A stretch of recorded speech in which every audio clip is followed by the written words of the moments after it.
One thing that I have on my mind is that no matter who wins the Lomachenko versus Teofimo Lopez fight later this month, no matter who wins, I win. Because Vasyl Lomachenko, like any popular fighter, has a rabid set of fans. Annoying fans. And I mean, anybody that has fanboys, when they get to that point to where they have fanboys that are annoying, you know, if he loses that fight, all them guys that have been elated with everything he does for the last 3-4 years, because that's really when he picked up steam, about 3-4 years, the last 3-4 years, it's going to be funny watching them try to deal with that, trying to cope with it the same way that it was funny when Wilder lost. That's going to be hilarious. All right, what's rocking, Daniel? I appreciate it. And I have absolutely nothing against Vasyl Lomachenko as a fighter. But when I tell you that I have dealt with some psychopaths that were fans of that fighter, they're like, yo, dog, why don't you just calm the hell down, bro? Like that James Burrell guy. That guy was a mental patient. He's a mental patient. You know what I'm saying? I haven't decided who I think is going to win that fight, if I'm being honest. I haven't decided. I wouldn't be mad if Teofimo won. I wouldn't be mad if Vasyl Lomachenko won. But even Teofimo, like he has fanboys. Like just fanboys in general are like, God, why don't you just shut the hell up, dog? Move that guy's balls past your face so that you can see the light. That fanboying in general, like I'm not a fanboy of nobody, bro. I'm a fan of the sport of boxing. You ain't gonna see me doing that, all that extra, wow, just crazy stuff, man. God damn. So I feel like regardless of who wins that fight, either way I'm gonna win, you know? Because if Loma loses, at least his fanboys will shut the hell up about him being the greatest thing since sliced bread. If he loses that fight. If he wins that fight, all those guys that pick Teofimo just because they don't like Loma, I get to laugh at them too. Because they know damn good and well that they only picking Teofimo because they don't like Loma. And I don't respect that either. I don't respect that either. Bro, you just picking him because you don't like him. That's something that a female would do. You're not making an assessment of the boxing. See, like with me and Lennox, shout out to Lennox. He's one of the few people that we could just sit down and talk some boxing. Like, okay, if you think he wins, how does he win? What does he do? What does he bring to the table? It's an actual discussion about the sport. When I was a big baseball fan, big MLB fan, I was younger. I never had to deal with nothing like that. You know, the most you had to deal with was bandwagon Yankee fans that jumped on board in 1996 when they had Charlie Hayes and Wade Boggs and Paul O'Neill. They'd won the series. So you had a lot of bandwagon fans. But that's nowhere near as bad as this. This is insane. You got these guys that are ready to lay down their life for some of these fighters. And as soon as they lose, oh, forget it. These guys go missing in action. Missing in action. Like, man, goddamn. You was there for that, right, Lennox, in 1996? When they won the series? They had Charlie Hayes. They had Wade Boggs, very old Wade Boggs. Paul O'Neill. Who else was there? Mariano was there, I think. Mariano was there. Andy Pettit was there. Obviously, Derek Jeter was there.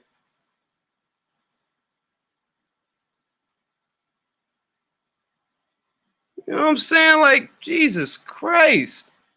Did you guys see the post that I put up in the community portion of the channel from that James Burrell guy? That guy's a psychopath. Like, bro, you're a psycho. You're like something's wrong with you psychologically. Yeah, Bernie Williams. Yeah, Bernie.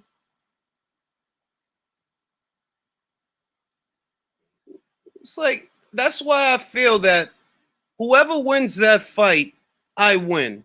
Whoever wins that fight, even if I get it wrong, even if I picked somebody and I'm wrong, I still win. Why? Because that guy's fanboys will go away. They will go away. It's a lot of people that pick Teofimo for hate of Loma, not because they think Teofimo's a good fighter. It's not that. It's not that. It's not that you think he's a good fighter. It's everything but boxing. That's what it is. It's because, oh, well, he's Hispanic and I'm Hispanic. I've never been down with that stupid shit. From the moment I saw somebody lace up the gloves, my favorite boxer was a guy that don't look like me. Mike Tyson. I love that man. Do you understand that? That I love that man. I never did that cornball. Oh, because he's from where I'm from. Shut up. Shut up. Shut up. I have national pride. When Errol Spence went to Sheffield to fight Kell Brook, yeah, I had national pride. But I ain't gonna take the piss out of Kell Brook. I'm not insane. I'm not a crazy person. Jesus. These guys are out of their minds. They're out of their minds. Like, I think Teofimo has a shot for a few reasons related to boxing. Not, oh, because he's from New York. Oh, because he's Hispanic. And I'm like, oh, God, shut up. As if that has anything to do with boxing.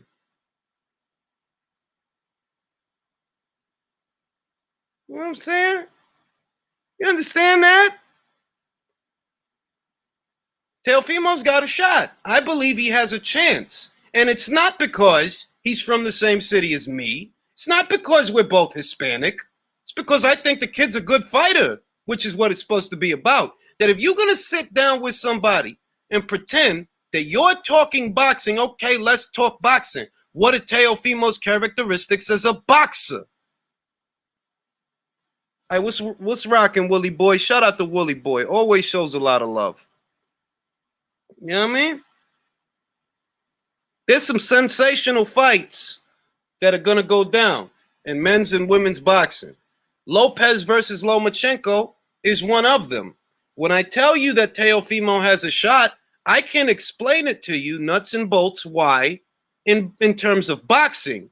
But there's a lot of people that hate Vasyl Lomachenko, and you can cut the crap. Cut the crap. There's a lot of people that hate that guy just because of how he looks and where he's from. It's not because of something he did, because the man barely speaks English. So it couldn't have been something that he said. The man barely speaks English.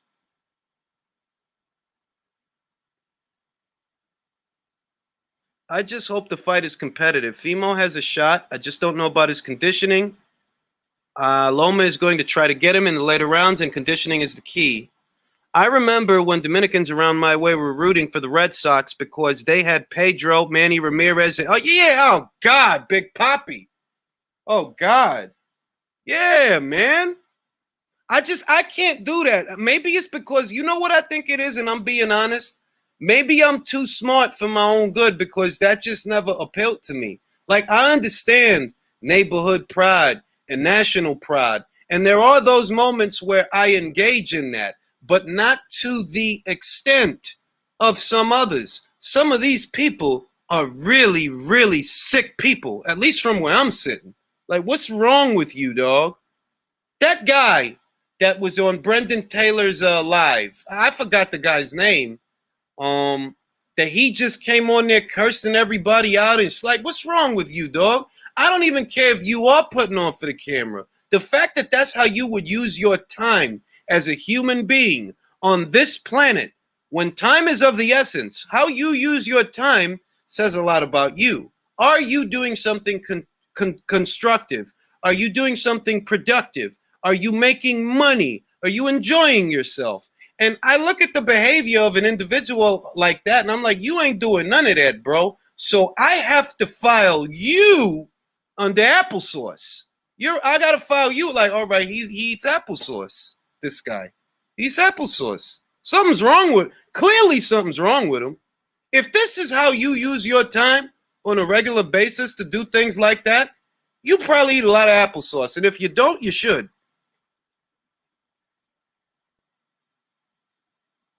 Thanks for talking about the hate Loma. Yeah, Loma gets hate, man.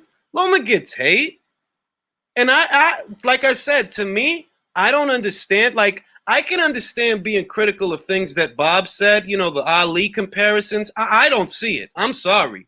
I'm sorry. No. Just no. No. No. No. You never had that Sonny Liston fight. I'll put it that way. If you're gonna compare Vasyl Lomachenko to Muhammad Ali, then who is his Sonny Liston? Please don't tell me it's Rocky Martinez.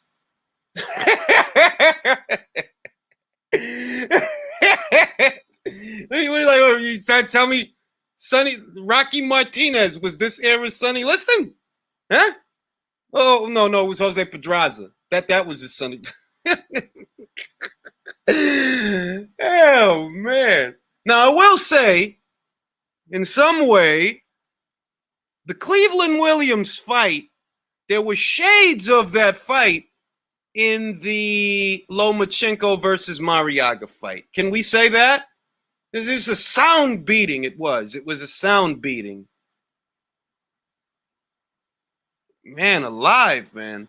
It's like I don't understand why boxing fans are not actually fans of boxing. Do you notice this? That the actual boxing fans, that they fans of the whole sport, like they fans of the sport, not I'm a fan of him and I'm a fan of her. No, you a fan of the sport. First and foremost, you're a fan of the sport. I don't know why that's so elusive in this sport, man. Right, Donovan. His Sonny Liston was Nicholas Walters. I mean, look, it's you know what the thing is, Wooly Boy. Even if somebody told me that I'm a root for my guy because he's from my hometown, I don't even really hold that against somebody. It's just it all depends on how the person behaves. That like, yo, you see it. That it's some sick people out there, bro, and they're nuts, man. They're crazy. Nah, he don't virtuoso. Like, I mean that. Like, I never, I never bought into that comparison. That you could like, no, bro. Like, what the hell? What? Ali's exactly, Russ. Ali's resume is untouchable, and that is not a knock on Vasyl Lomachenko. But you have to put things in perspective. You cannot run around comparing every patty potato salad and every Henry Heavy bag to Muhammad Ali. That man's resume is untouchable. You can't touch it. It's like the Ark of the Covenant. You can't touch it. You'll turn into sand. Bro, I don't know what happened to Nicholas Walters, man. After that fight, I don't know, man. I don't know. I don't know. I cheered for Brooke, but clapped for Spence. It's like this, bro. When Josh Taylor fought Ryan Martin is an American homegrown fighter. At that time, yeah, he was a blue chip prospect, unbeaten. And when Josh fought that guy, I was able to just enjoy Josh Taylor's boxing. Like, bro, I know Josh is a good fighter. I know he's gonna win this fight. The Ryan kid looks all right, but you know, I'm gonna enjoy this boxing. I'm not worried about all the other stuff, you know. But yeah, I don't, you know.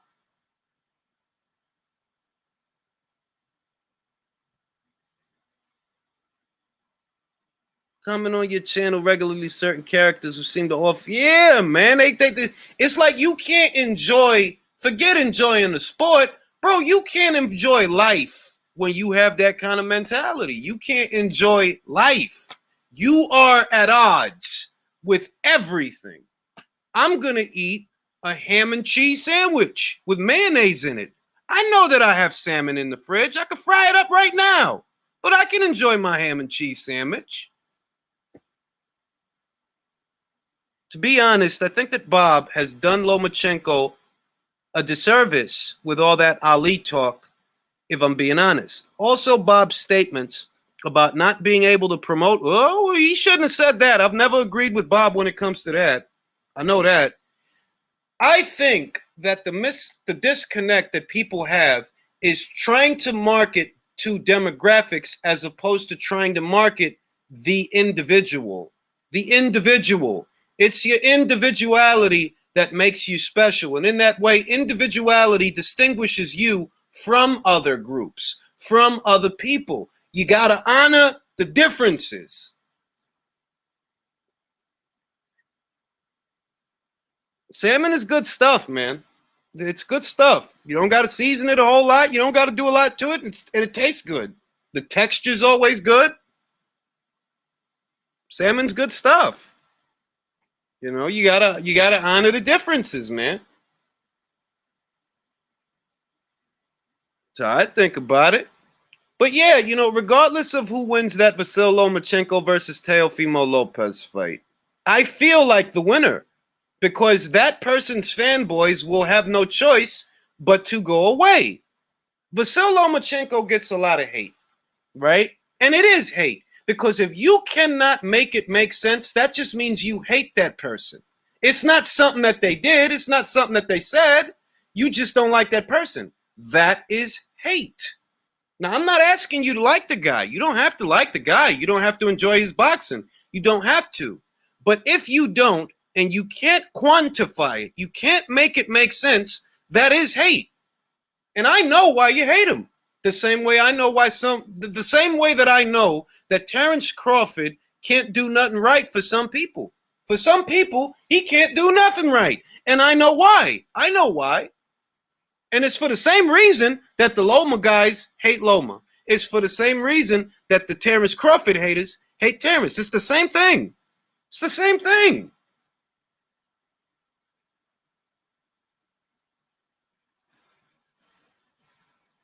Bob is just a grumpy old dude.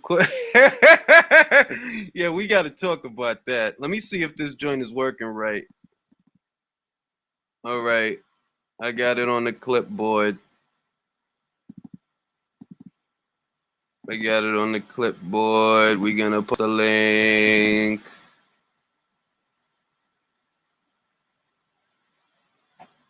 You know what I'm saying? You know what I'm saying?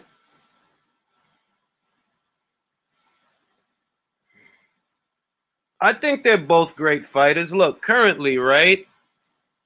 Both Vasil Lomachenko and Terrence Crawford on my pound for pound list, they're not far behind each other. They like none of them is far behind each other. All right, we're gonna get South London in here. We're gonna get Mo Boxing in here. All right, what it do? What it do? What it do? Whoever finds it hilarious that Bob Arum is mad at you Brits, because I think it's hilarious. I don't really listen to Bob Arum, really. He mad at y'all, man.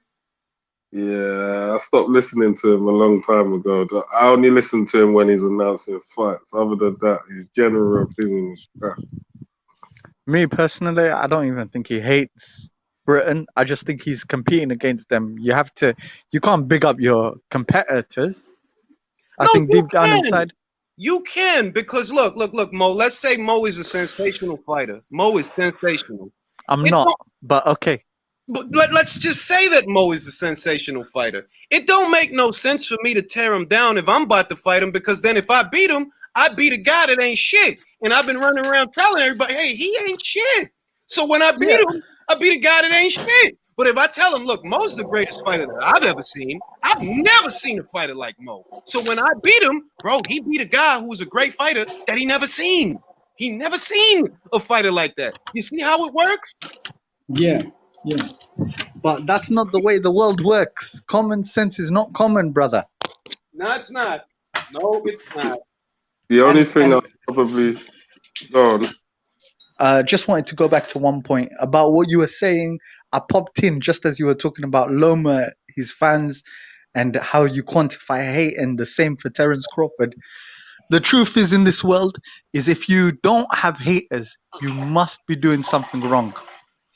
That's The true. truth is.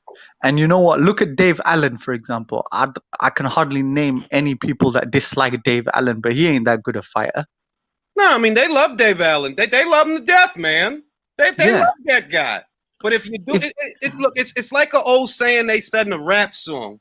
Because when you in the light, if they ain't hating on you, it means you ain't doing it right. If you were doing it right, they'd be hating on you for it. With That's true. success comes envy. True.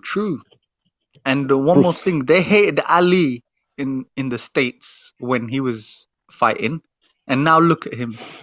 Everyone calls him the greatest, like he called himself. Yeah.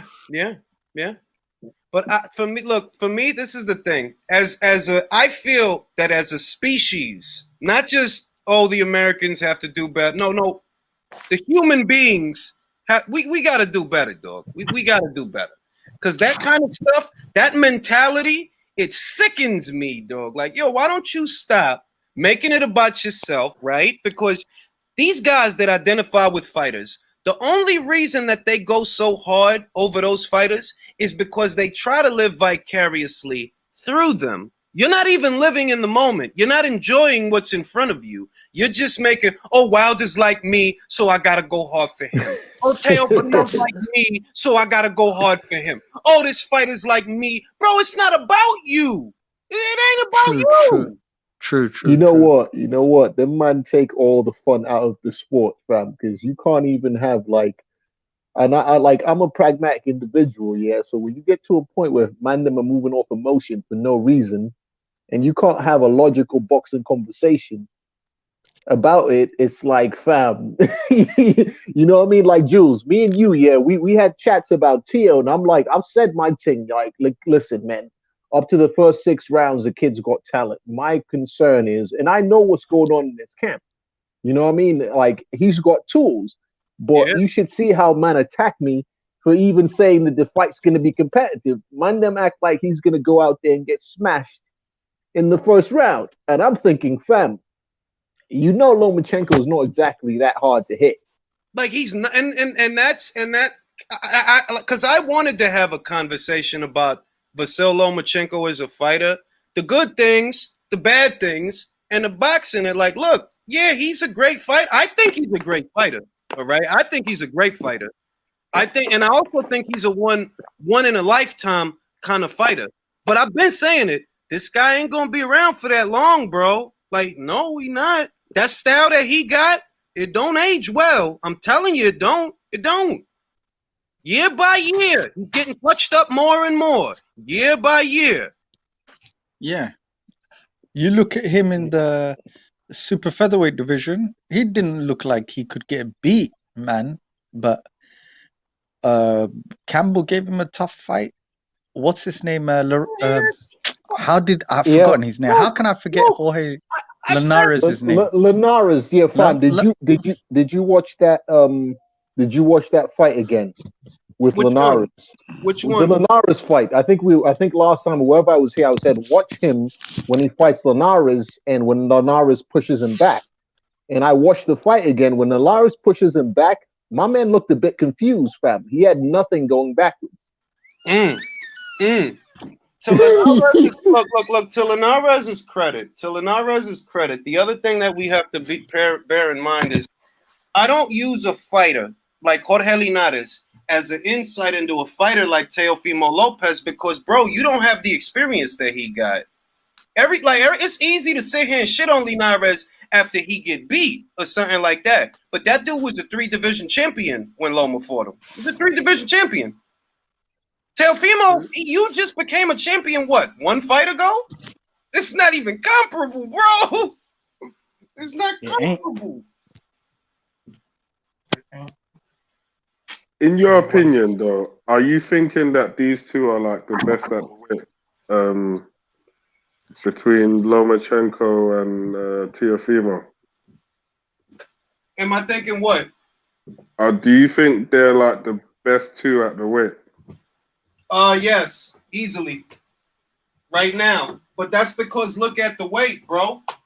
The weight went from a division that had vets in it to a division full of young fighters. Ryan Garcia, Devin Haney, Teofimo Lopez, Javante Davis, all them kids is much greener than a Jorge Linares was. You feel me? So if it's gonna be out of this pool of young guys, yeah, Teofimo and Loma are the two best out of all of them. So you think they basically them two beats everyone else? That's a different question. That's a different question, bro. It's the reason. Look, the reason I say that they're the two best is because those two guys have proven more compared to who else is out there. Teofimo proved more than Devin, than Javante, and then Ryan in knocking out Richard Comey. That is a dangerous fight, dog. That's real dangerous.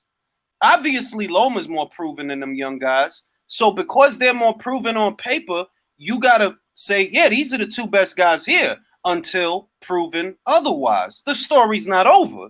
But right now, yeah, those are the two best guys.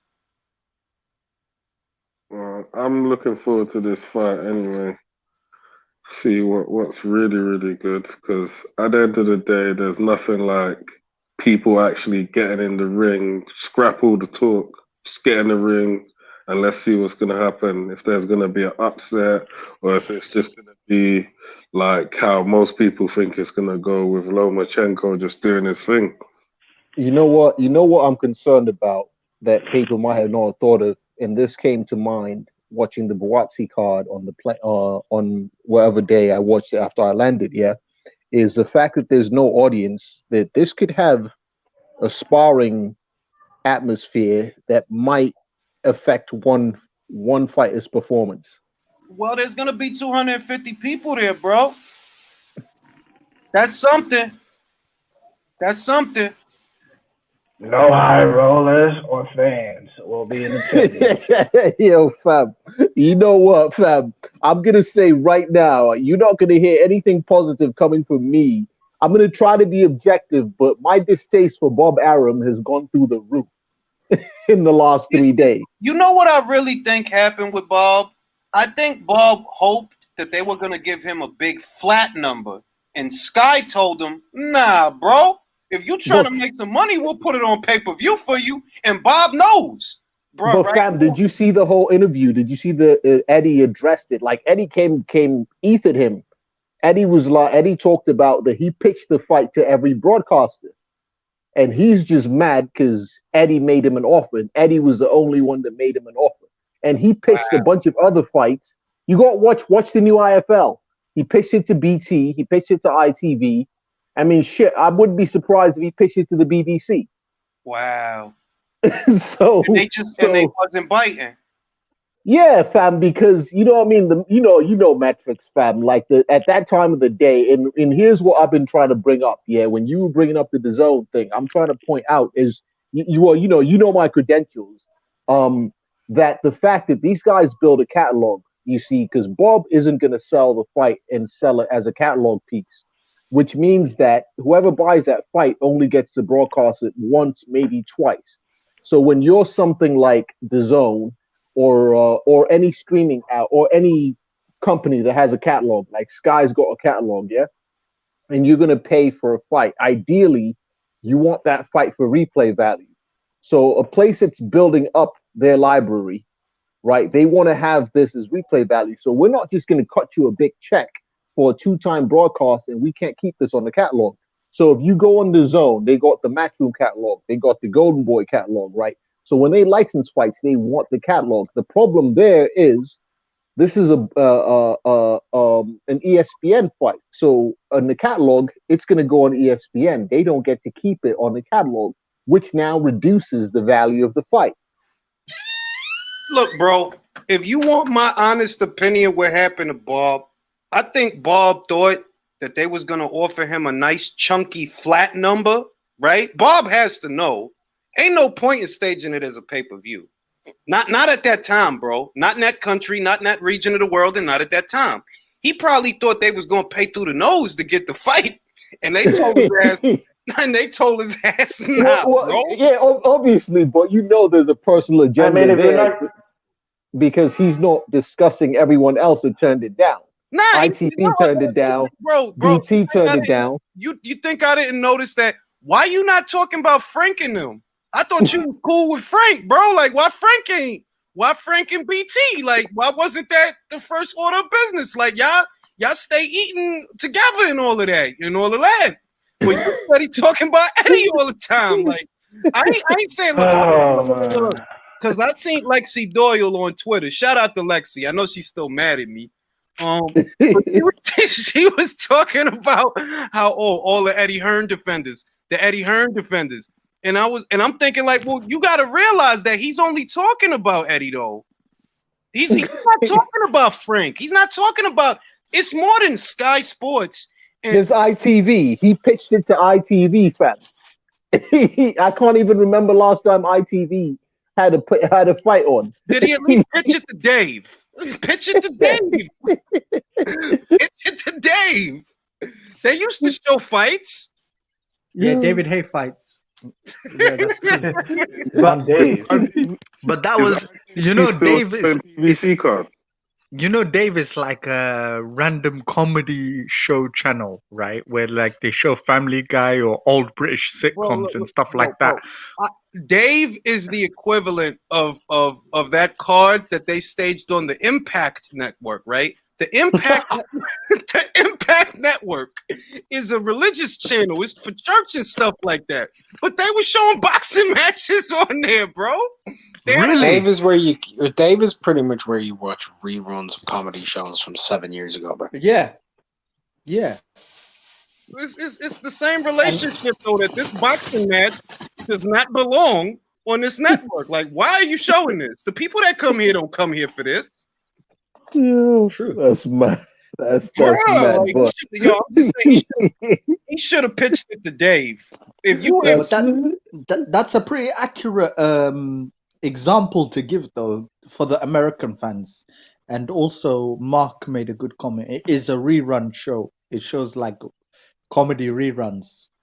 That would have been like if you got the Super Bowl on the Cartoon Network here in America. Absolutely. Now that's too extreme, but that is accurate. That's way more extreme. That's mad, but my apologies. I didn't want to distract and just take it there for a second. I just had to get that off my chest. But back to the Teofimo Loma thing, because I see it's been going a bit mad on Twitter and that. And I had to, usually I only mute people for certain things. But fam, I just had to mute a lot of idiots, fam. Look, Lexi is still on the whole MTK thing, she's still on that thing that I got it, you got to be mad at people and you got to be mad at that.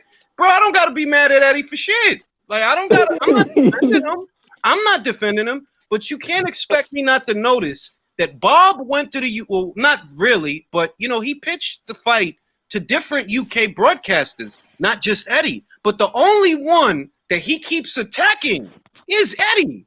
Because the two networks that he's gone to is BT and Sky, right? No, he went to ITV too. He went to ITV? Okay. Well, he doesn't have anybody whose name he can beef with from ITV. With Sky, you can with Eddie. And when you look at the Frank stuff and everything, they actually have a relationship with BT Sport, ESPN. So he can't attack them. Well, I think that from where we're sitting, we're the spectators, right? You have to ask yourself that question, that hold up, before you go worrying about why Sky did not take your fight. Bro, what happened to y'all in BT? You and Frank is kooky crunchy, supposedly, right? Why they ain't take the fight? If you gonna be mad at somebody, you should be mad at BT. Like, really? Y'all not gonna buy my fight? Y'all not gonna buy my fight? That's wild, bro. I stay showing y'all bullshits. And y'all not gonna buy my fight? And honestly, bullshit is the name for it. You know what I mean? If you want to watch a Frank Warren card in America, you got to watch it through ESPN. So they have that network, like that relationship. So if you was going to be mad at somebody like, damn, B, y'all really not going to buy my fight? I'd have been more mad at Frank and BT than Eddie and Sky. Y'all ain't been cool. with each But other. nah, fam, you gotta watch this interview, yeah, because the details turns out Sky said no, and Eddie made a bid from his budget. So Matchroom essentially made a bid to put it on with the Matchroom Sky budget. You get me? Yeah, So it's yeah. like, all right, okay, fine then, fam. Doesn't Frank Warren have a BT budget? So if Eddie can make an offer, why can't your mate Frank make an offer too? Imagine that shit, bro. Because Frank's offer is 2 points of lager and a packet of crisps. Imagine that. Yeah. You see how much he spends on events, and it's really sad compared to what Eddie Hearn Yeah, is doing. but it's crazy because now you gotta watch the interview. I'm sorry, Mark. Let me just get this out. You gotta watch the interview because he spells it out. He basically says he pitched it to all these networks. They said no.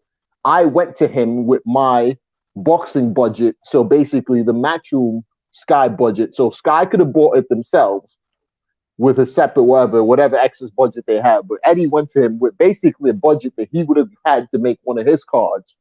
And the man turned it down. He wanted more money. So I'm thinking, wait, you turned down basically Matchroom money, not Sky. Why didn't you go get the money from Queensberry? Now I'm gonna tell you what, because I think about what Showtime and HBO paid for the AJ fight. They paid a flat $1 million apiece. HBO paid $1 million. Showtime paid $1 million. So what I'm wondering is if Eddie Hearn came to you with $1 million, right? And he's like, yo, I'll take your fight. I'll take your fucking fight. I'll show it. You know what I'm saying? If you turn him down, bro, that's your fucking fault, bro. Like, that's you, bro. Like, that's you, bro. If he, like, I'm wondering, what did Eddie offer him? Because if he offered him $1 million, yeah, you should have took that, bro. You should have took that. Everybody's suffering, bro. Dubois versus Joyce is not a pay-per-view anymore, bro. Everybody's suffering. You should have took that. Now you gotta hope that off of them $9 buys on Fight TV, you can make a little bit of money. Oh my god! So it's exclusively on the Fight TV in the UK. Yeah, they gotta watch it on Fight, bro, with a TE, not a GHT, a TE. They can't even spell over there. And now, Mark, hold on, Mark, you're telling me that they're selling this through a paywall, right? Yeah, it's $9 a buy, bro. Which is a switch. No. It's £9.99 a buy. Yeah. My fault. It's £9, so that's gonna come out to roughly $12 American. Now let me go on this, right? So if you're with Free TV, right, you can subscribe to Top Rank itself for $5 a month. I'm subscribed to them. Now I've got to pay an extra pay-per-view on top of that for her 5 o'clock in the morning fight. Look, I'm not man, happy about that, bro. Look, I am man, not happy. Wait a minute, that. you in fucking Ireland, bro. It's on Aya. It's on EIE. I don't know if I'm saying it right. EIR? EIRE? Yeah. Era? Bro, look, man, all right, I'm old, all right? Okay. Like, I don't know how to say that shit. Yeah, so for me, it'll cost me €11. It'll cost the UK fan £9.99.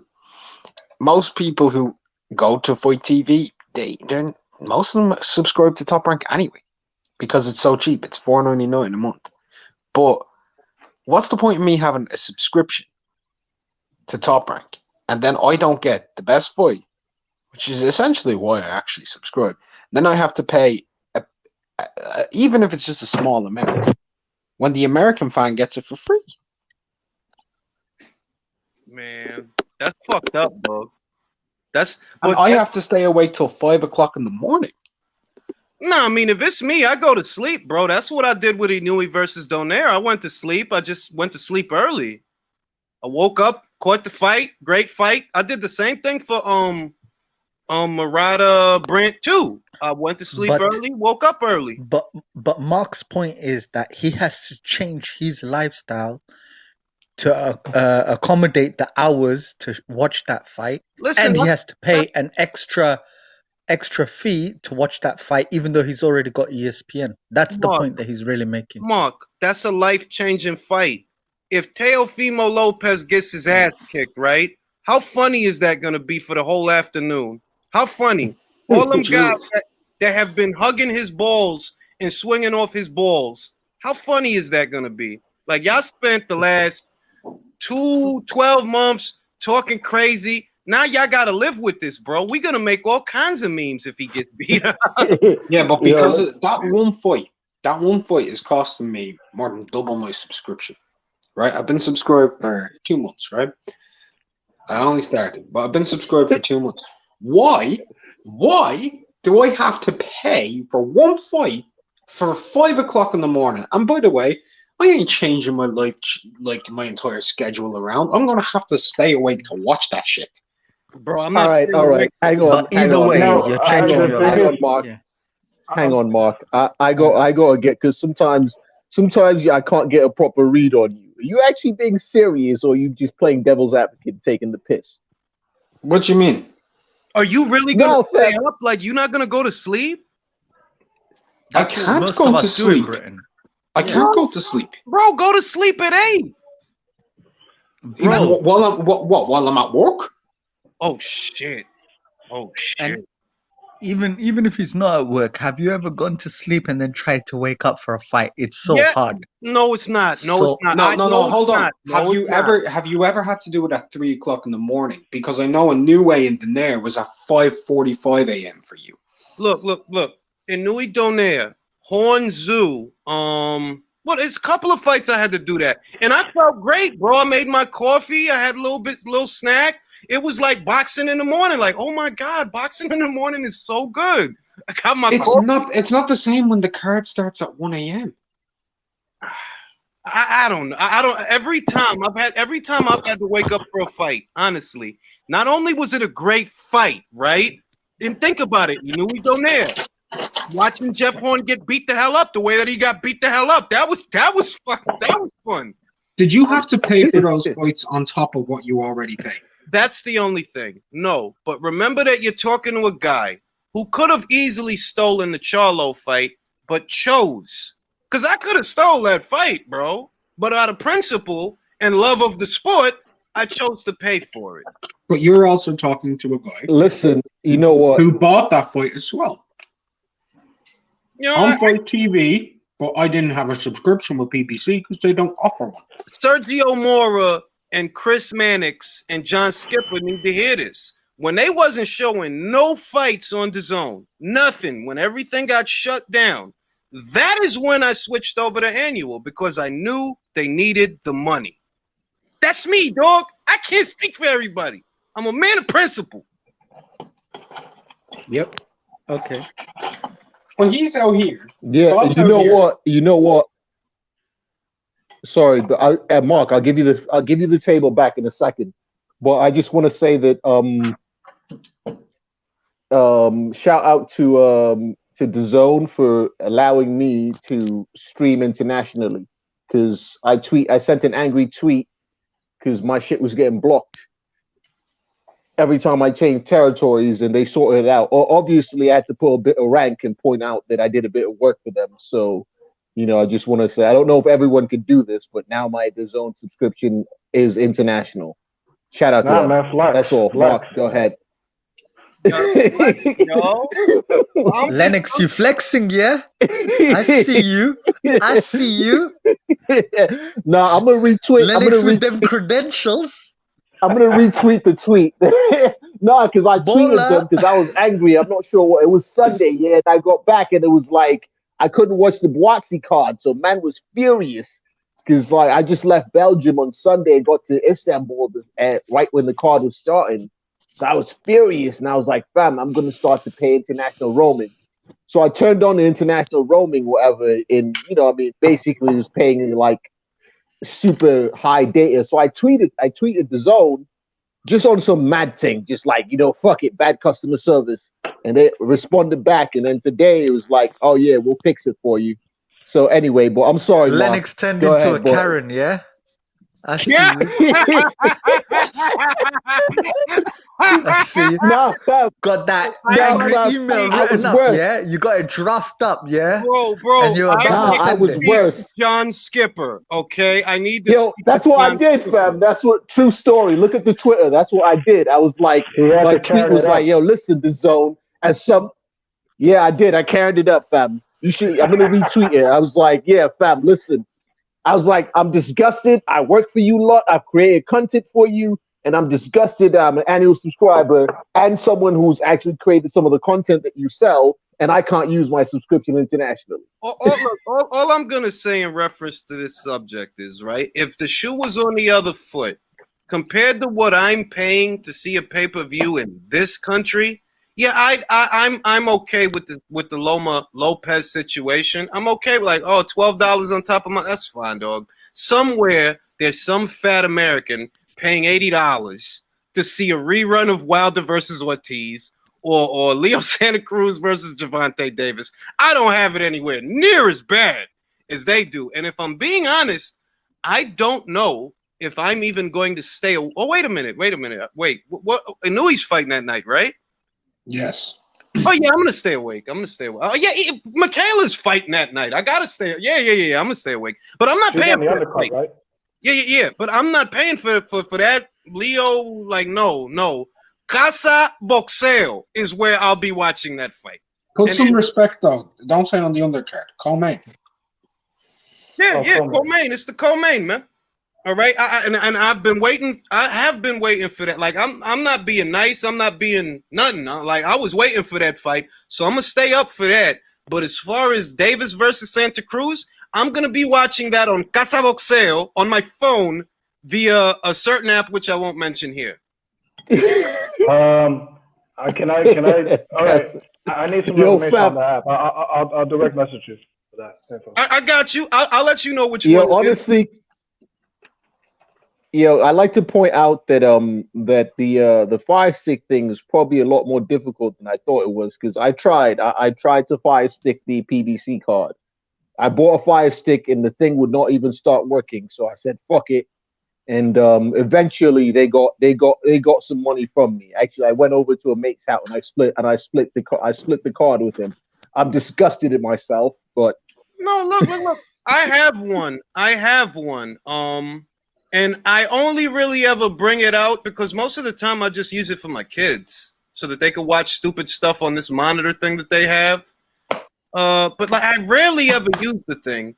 But I could have used it. I could have to take that Charlo fight for free. I'm not gonna do that. Boxing needs the money. I'm happy with the card. I think it's a good enough card. I thought it was worth the money in this day and age, so I paid for it. But Leo, no, I'm not supporting that crap. I'm not supporting lukewarm Leo and Skank Davis. No. Yeah, people do not buy that fight. Don't buy that fight. You want to see more fights like that? No, don't buy that fight. Now, speaking of fire stick, go ahead. If Spence gives me a solid undercard, just one or two solid fights on the undercard, then maybe they'll get my money. But if I see some old weak sauce mashed potato shit, or no, bro, y'all not getting my money for that. Oh, no. Julius, have you seen the Gervonta Davis Leo Santa Cruz undercard? Nah, what's on there, man? I can't remember offhand. Just pull it up on BoxRec. Let me see what's on It is bad, bro. It's bad. Is this fam? Is this the fight that Mayweather is expecting 1 million buys for? Is he gonna do a Universal Records? Yeah, he's gonna just buy 1 million pay-per-views. I'm actually promoting people not to watch the fight. Yeah, I mean, if I'm gonna do anything, I'm gonna do that. All right, Mario Barrios versus Ryan Carl. Ooh, let me call my mother. Diego Magdaleno versus Isaac Cruz Gonzalez. Regis Pregarius versus Juan Heraldez, mildly interesting. No, it's not. It's only interesting because of Pro Guy's name. Juan Heraldez is garb. These are showcase fights. Yeah, that's a walk in the park, bro. I'm not buying this goddamn fight. I just saw Zapata versus Baranchik.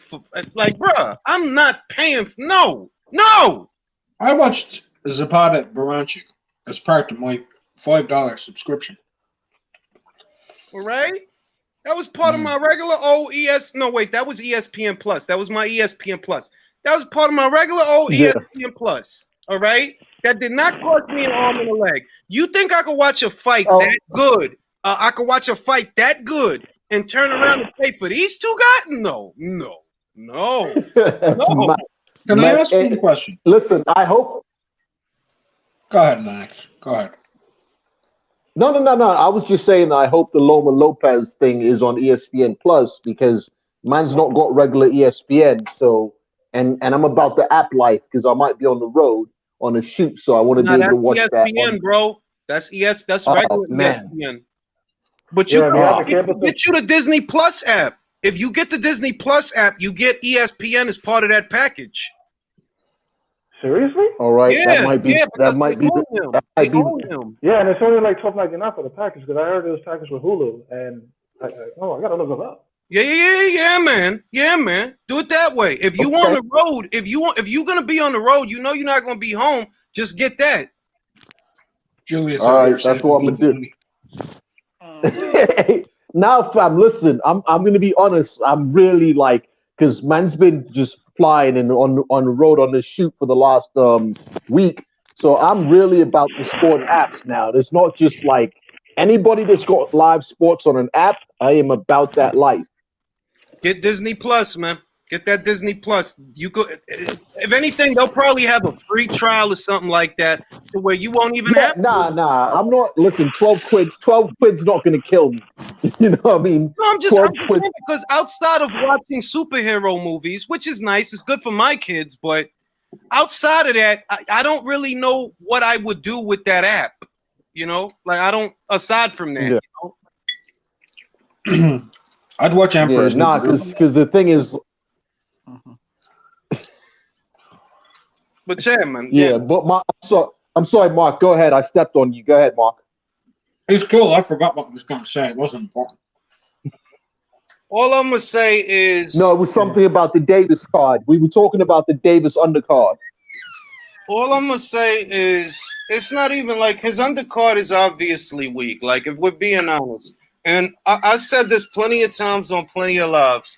Even if the main event, even if I don't care about it, give me a solid undercard. Give me a solid undercard with some solid fights. I might still buy it. You're not gonna give me that after I just watched Zapata and Baranchik damn near kill it. You're not gonna give me, and I gotta pay what? Nah, bro. You crazy. No, you out of your mind, bro. Here, look, I can get you Julius's money right now. With one little fight. Won't really cost much. A heavyweight fight. You ready, Julius? What happened? I'll get you to give Tank Davis $75. Are you ready? All right. One fight. All right. They decide, you know what? Screw it. We're going to put Charles Martin in the ring, right? Now, he's already against this idea, but they put him in with Abdi Daftoyev. Nah. I have to know. See, with Baranchik and Zapata ahead of the fight, you knew that, like, yo, this could end up being like a World War III kind of. What about Kovnatsky versus Daftoyev? Not because Kovnatsky don't got the chin, so there's no intrigue. Yeah, there's no intrigue. If you tell me, and I'm being serious, like I'm not saying this just to be funny. If Makhmudov Daftoyev, yes, I will pay.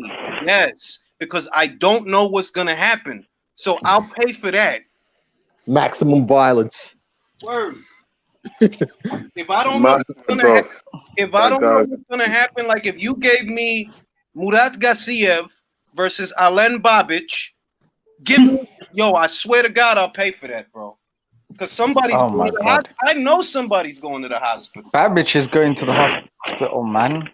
Bro, Gassiev hasn't Babic is going to the morgue. Bro. Gassiev hasn't fought in 2 years, bro. If they fought next, Babic hasn't fought anyone good other than Winters, and Winters is not that good anyway. Yeah, put some respect on Niall Kennedy's name, man. He's Irish. I apologize. Niall Kennedy's a boss as well. Okay, he's got Niall Kennedy's an absolute fucking bum. All I'm saying is, and I know that that's not ideal. I know that the average sports fan is not gonna know those names. But like, yo, if you put them guys, if you made that and you called it the concussion card, yo, dog, I'll pay for that shit. Like, I'm dead ass. Like, $100. You know what? You That's got another it. thing. That's another thing. If boxing just puts good fights on, whether they're known or not, the fighters will get known. You show a couple of great fights in a row, and these fighters will be known, you know. Well, look I at it don't like know. this. It's They true. should have done Barrios in a rematch with that dude who he fought for that regular title, because that's much more interesting, because that was a really good fight. I'm gonna say to Mo's point, that's how boxing used to be, bro. You didn't used to have to sniff and look between the couch cushions to see a good fight. Now you have to do that. You got to look between the couch cushions. Like, bruh, Davis versus Santa Cruz ain't a good fight. They just familiar names, but that's not a good fight. Yeah. Because I know who both of them are, because we all know who they are. That makes it. No, it don't make it a good fight. Yeah. Look, I got shit from people saying, how dare I talk about the idea of Zepeda Baranchik being a possible fight of the year contender. This was before the pandemic, right? When it was announced when boxing was on its return. I was saying it's a fight of the year contender. Straight off. Because I know how the styles mesh, right? I got crap for that. But then the same people are telling me, hey, why don't you have huge interest in Errol Spence, Danny Garcia? The fuck is it? Come on, man. Come on, man. See, that's fanboyism 101, man. They're trying to recruit you, man. The fuck, man? Like, name recognition trumps, and that's the problem. I mean, I will say this. This is not talking about casuals or hardcores, but people in general, whoever the individual is, always thinks they're right. Otherwise, they wouldn't be arguing with you in the first place. And a lot of people just don't know shit about boxing. That's true. No, I mean, and I'm not like if that first part of that comment that everybody thinks that they're right. Everybody thinks that. We'll find out how right those people are when the pay-per-view buys come in. You know what I mean? Because that's what's going to tell the story as to whether or not that was actually a scintillating fight, because they're trying to impose pay-per-views on the boxing fans and trying to tell you that you should buy it, when before they didn't have to tell you, bro. You wanted to buy it. You wanted to see it. Yeah. Now motherfucker got to no, Leo Santa Cruz. Y'all crazy. He a good for all right then. He's so fucking good. I hope you enjoy the fight, bro.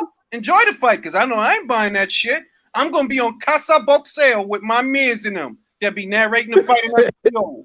Casa Boxeo. That's where I'm gonna be at. Because my TV is gonna have Michaela Mayo on it. My TV is gonna have a new way on it. If that fight ends and the Tank Davis fight's on or whatever, I don't know. When I might go to sleep, I might watch Khabib versus Gaethje. Oh no, it's not the same night anymore. Oh right. I heard they moved. Wait, they moved it. I heard they moved it to yeah, that's what I just said. It's not the same night anymore. Yeah. You know, that feels like the UFC went against PBC to play a game of chicken, to see who would swerve out the way first. Nah, Dana, they had that date, and Dana on some just I'm Dana White. He just horned in on their date, bro. And look, I'm a boxing fan through and through, bro. I'm always gonna be a true blue, diehard boxing fan. But that shit made me laugh. Like, wow, he just don't respect y'all, bro. He not worried about y'all at all. Yeah, it's true. How many boys is Davis Santa Cruz gonna take away from that shit? One? I'm gonna be honest, Mark. I want you to be honest. What do you think that fight does, bro? On the 31st, what do you think it does? Right. This is just because I'm relying on stupidity. I think it does about 150 to 180. How much? Say again? 150 to 180. Okay. Lennox, how much you think it does? Fam, I think it does significantly less than the Charlos. So honestly, if I'm being generous, man's gonna go with it. 250. 250. Yep. You think it's gonna do that high? Can I give a reason why, Lennox? Right? I think the part where you're going wrong here is you're a hardcore boxing fan, right? And you know the Charlos, and you knew those fighters on the cards, Danny Romans versus Payano. You knew the Luis Neris. You knew the Casimiros, right? Most people in America haven't got a clue who any of them are or the Charlos. Nope. Leo Santa Cruz and Gervonta Davis actually have fan bases. Yeah. Well, that's a fact. And Santa Cruz does bring out the Chicano fans. You know what's funny? Yeah, I know Chicano fans. Yeah, even Chicano boxers. Yeah, from the gym in Oxnard, where the Garcia gym. Like, I know Chicano fans who don't actually like him, but still watch the fights on the Chicano thing. It's mad. Bro, I know fighters that's like the point that I was going to allude to. That even though Leo does not have like the kind of support that a Canelo would get, obviously not. You know, most people don't. But that he is not in tune with the Mexican fight fan, but they'll still watch his ass though. Like he's like Chavez. Yeah. He's like Chavez Jr. He's a train wreck, but you can't look away. And as much as it sickens me to say this, Tank Davis actually has a large following. Not large, but large enough that he can get the 200. Which I want to say this too: 200 or 250 does not denote success. That is a celebration of mediocrity. If you jump on Twitter after you hear that the fight did 250,000 to celebrate, bro, you're mediocre. Like that's mediocre. I'm sorry. Yeah, that's fucking mediocre, bro. But to be fair, we will have to see more pay-per-views to know if it's mediocre right now.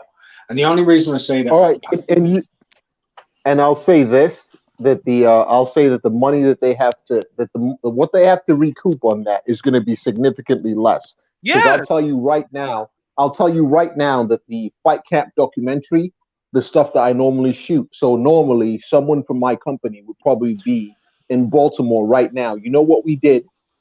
We shipped out cameras, and part of the training camp is shooting the footage. I'll say, look. In order for it not to be a flop, and I talked about this for the Charlo pay-per-view numbers, right? You see what the reported numbers are, somewhere between 120 to 200, right? If you consider that a success, that means y'all didn't really make no money. Y'all probably, like, I don't know what they walked away with, $1 million, $3 million? Yeah. Because I don't got to tell Lennox how the shit works. If it only brought in 200,000 buys, right? And you didn't lose any money. You didn't lose any money. That means you didn't put up much money to begin with. So they couldn't have made much. Here, Julius, here's what I was trying to allude to, is that they're not spending the same amount of money. You know what I mean? Whereas they would have been paying a crew to shoot this material, they're just paying camera rental and doing things remote. So the overhead is a lot less. Now, remember, I've done quite a few of this, so I know that we would have had at least a 5-man crew shooting the pre-fight doc. Whereas now, we're just compiling footage. I mean, if you watch the Charlo thing, fam, we were using mobile phone footage from the fighters. So I saw that shit. I saw that, bro. I was like, is that an iPhone 11? Oh yeah, the workout. Telling me that the Charlo sisters couldn't afford a gaffer and an actual camera, man? No, it's not that, fam. It's the COVID thing. It's the COVID thing. The testing budget. COVID. You see the fucking Nah. gaffer. You ain't got to stand right. Nah, fam. I'm telling you what Dinkins is saying. Yeah, Dinkins is not spending the money. You know the Dinkins I'm talking about. The Dinkins actually runs. Dinkins was not flying man out there. We're using remote teams, and we're using. So Dinkins was like, "Can we use phone footage?" And we was like, "Yeah, send it in." So man had to. So my point, is what is talking to the financials of it is the overhead is a lot lower. Yo, Lennox, let me ask you a question. How much money did they save off of that? They save, well, number one, there's no room and board, and there's no you don't have to house me, you don't have to pay my day rate. You just go pay equipment rental, and you just go pay the transport fee for the footage. It's a lot less. You're not paying for the manpower, you're basically paying for post-production and remote consulting. Can we put the number at around, let's say, 6 figures they saved? About 6 Yeah, figures. yeah, definitely. Because it looks, Yeah. it looks like okay, 6 figures, maybe close to $1 million. I don't know. But So what you're telling me is they saved Lewis Leary's purse. Well, Look, okay, man, so I'm going to be. I did a video on it, bro. So If you can consider 200,000 buys a success, like we don't know that it did 200,000 buys, by the way. Only that Deuce guy is reporting 200,000 buys. What I'm saying, Ring Magazine are reporting just a little over 120, and I think they're more valid. It didn't do 200. It didn't do 200. Bro, I don't believe it did 200. I'm driving the point home by saying that even if it did 200, you couldn't have made a lot of money from that. No way. No. Yeah, they had to save a lot of money. If that's gonna be like their target sales, they're gonna have to save a lot of money, man. Because bro, they break even point probably like 50,000 pay-per-views. For you to cover the costs, they break even had to be like 50,000, if that. So you couldn't have made no money. All right. So like, how much would both Charlo brothers paid? Well, why do you think, Mark? You know that most of the time something gets reported to the commission, and we hear about it. Did you notice that we don't know what the hell they got? Like we have no idea. The only purse I have an idea on legitimately is Lewis Neary's. He was given a guaranteed $120K. Yeah, I heard that the state legislators from Nevada are not disclosing that information. So that's. Where was the fight again, Virtuoso? It was in Connecticut. Is that about Charlotte, right? Connecticut, fam. Is the bubbles? Yeah, the bubbles in Connecticut. All the I did the Enos fight out there. I did the Jerron Enos fight. It's in Connecticut, and it's mad because they're not as tight. Everything about it is not as tight as other situations. You get me? Look, so, ever since the Dominic, let's recap. Ever since Wilder turned down $100 million deal from the Zone, there's been a gag order on purposes. Like, I wanted to know, what is they getting? Like, what did Luis Ortiz get? You know, what did he get for that rematch? What did he get? Because I don't believe he got $7 million. You're not gonna no, bro. They didn't get it. No. Unless they're in the business of losing money, they couldn't have given this man $7 million. If Wilder got 20, right? Supposedly Wilder got 20 or something close to 20. Let's just run with the highest number because that's what the PBC kids do. If Wilder got 20 and Luis got 7, that's $27 million in guaranteed purses with no upside, bruh. No, y'all didn't get them guys. Y'all didn't get them guys that, man. Come on now, ain't nobody giving away money. Come on now. God damn, man. I just think that like ever since Maypac, man, it's like it just Mayweather versus Conor, man. It's like the benchmark that has been unreachable. Well, you know why I don't. It's not that. It's that that these guys aren't building stars. They're not pushing the sport, and everyone's trying to use a gimmick to get to a number. You know what I mean? The numbers were high when you had legitimate stars or legitimate, competitive, intriguing fights. You know what I mean? When there was some intrigue. A lot of these fights don't have any intrigue and don't have likable characters that you want to see fight anyway. Yeah. I mean, it's not it's what I said before, that they're trying to convince you that you should buy the fight, where before, like, you didn't have to convince me to buy Canelo versus Cotto. You didn't you didn't have to convince me to buy that. You didn't have to convince me to buy Canelo versus Golovkin. Why the hell would you need to convince me to buy that? I was waiting for that. But I was not waiting. Yep, that's a valid point. I was not waiting for Spence versus Garcia. Either one of them. I wasn't waiting for these shits. How did they convince you to get the Charlo card? Because it was a unification match. I wanted to see, this was my thing, right? And I talked a lot of shit. I did. I remember hearing Samson Lukowicz say that he thought Rosario versus Charlo should be a pay-per-view. And I talked a lot of shit, like, bro, like, you can't stage that as a pay-per-view. But then when I saw that, okay, the other Charlo is going to be on it and he's going to fight Sergey, that's when I was like, you know what? Both of those fights ain't bad together. That's not bad. Like, yeah, I'll pay for that because maybe Sergey can get him. I don't know, but I think it'll be a good fight. And Rosario versus Charlo, that's a unification match. That's a high level match. And I was talking about that in another video. That, you know what, I'm willing to pay for unification matches depending on what the undercard looks like. So it's like, you know what, they finally gave me something that I wanted more or less. So I'll take it. I'm not going to be a Krabby Patty. I'll take it. I'll pay for it. But I'm not gonna. Yeah. I'm not gonna pay for Leo. Like, no, bro.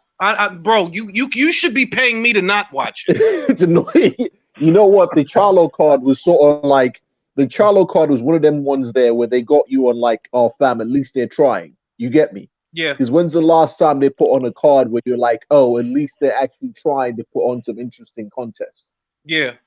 Honestly. That was really it for me. It was like there's some intrigue, even though Lomachenko was coming off, 2 consecutive losses and a lot of wars. There was an intrigue there because man doesn't really rate the Charlos all that high. Yeah, yeah. So there was a bit of intrigue there, like and the last time these two fought together, one of them took a loss. So there was that aspect of it, of like, something might happen that's a bit interesting. You get me? No, yeah. I mean, I think about and I look. And this bothers me, right? Like, this really bothers me. But I feel like if Ubali beats Donaire, he's signing to the PBC. I believe he will. And let's say that it happens that way. Ubali signs to the PBC. We already know that Casemiro is low-key PBC. Low-key he is. I mean, why you think he's taking the stance that he's taking? So if you told me that you'd have a fight like that, a unification match between Ubali and Casemiro on the undercard of one of these kinds of pay-per-views they're already staging, believe it or not, I'd pay for it. I want unification matches. Are you listening, Al Heyman? I want unification matches. If Ugas is elevated to WBA champion after Manny retires or vacates or whatever the hell he decides to do, okay, make Ugas versus Spence. I paid for the Porter fight. I paid for that. I'm not gonna pay you but I'm not gonna pay to watch Errol Spence in some ho-hum shit. No, I'm not, and it's off of principle. It's not having the money or not. No, I got the money. You're just not gonna get it for no bullshit. You're not gonna get it for no bullshit. I'm not gonna celebrate your bullshit. And the guys on Twitter that are always talking you up and arguing in your favor, those guys got fire sticks, bro. They ain't got the money for the fight. You know what? As well, if you go to a coffee shop, I use that because I work in a coffee shop, right? And a customer says, "Oh, my tea is cold," or whatever, or my Americano is cold. We just take it back and make a new one, and that's what they pay for, and they get what they pay for. And you pay out of your ass a little bit, £2 for a glass full of hot water and a small espresso, but they don't care. They just want what they pay for. Yeah. And that's what boxing is. Boxing is you give us good fights and we give you our money. Yeah. That's the analogy. Everything. I'll tell you this, bro. Just because of the fight that I just got, like, from Zepeda Baranchik. If Zepeda is fighting against anybody decent, I'll pay money for that. Bro. Just because. Out of principle. If Zepeda were going to fight Regis Pregarius on the undercard, just hypothetically speaking, because we know it's not feasible. Don't make me wet, but go ahead. But if he was going to fight Regis Pregarius, somebody's getting hurt. Somebody's getting hurt, all right? On which undercard? On the undercard of, say, Spence versus Garcia. Just that's why I said hypothetically speaking, if he had already had the Baranchik fight in enough time that he could have made an appearance on the Spence versus Garcia card against Regis Pregarius. Bro, give me that. Give me that. Let me ask you another question, right? As a hardcore fan and not as a businessman or anything like that, would you put that fight on the top of the bill or the Spence Garcia fight on the top of the bill? It's a damn good question. Damn good question. Ultimately, I play it safe. And I'd go. No. Don't play it safe. Tell me what you would want. Go the conventional route because there's a chance, and it's enough of a chance that I would have to consider it.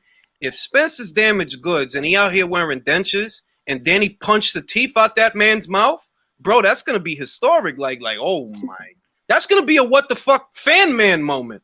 That's gonna be a fan man moment. Like, damn, dog. You know what's funny, fam? You know you can't really wear your fake joints under your mouth guard, so that's gonna be funny. Because I don't think he's going to take the mouth guard out for the post-fight interview if he doesn't have his implants in. Does he have, Lennox? Does he have the drill bits or does he have veneers? Because he might have drill bits. Oh man, because because that's going to be because man's got those oversized chiclets. Yeah. Do you think that's a competitive advantage? Hey, let me ask a different question. Do you think Spence might pull out a back foot game? A what? To protect a back foot game.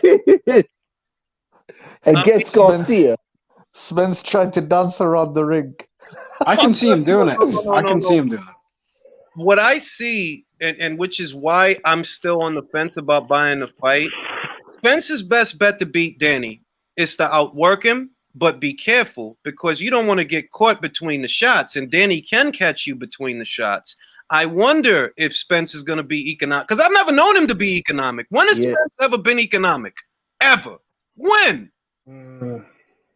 So there's like a chance that, like, yo, dog, if you throw too many punches, you're going to give him something to counter.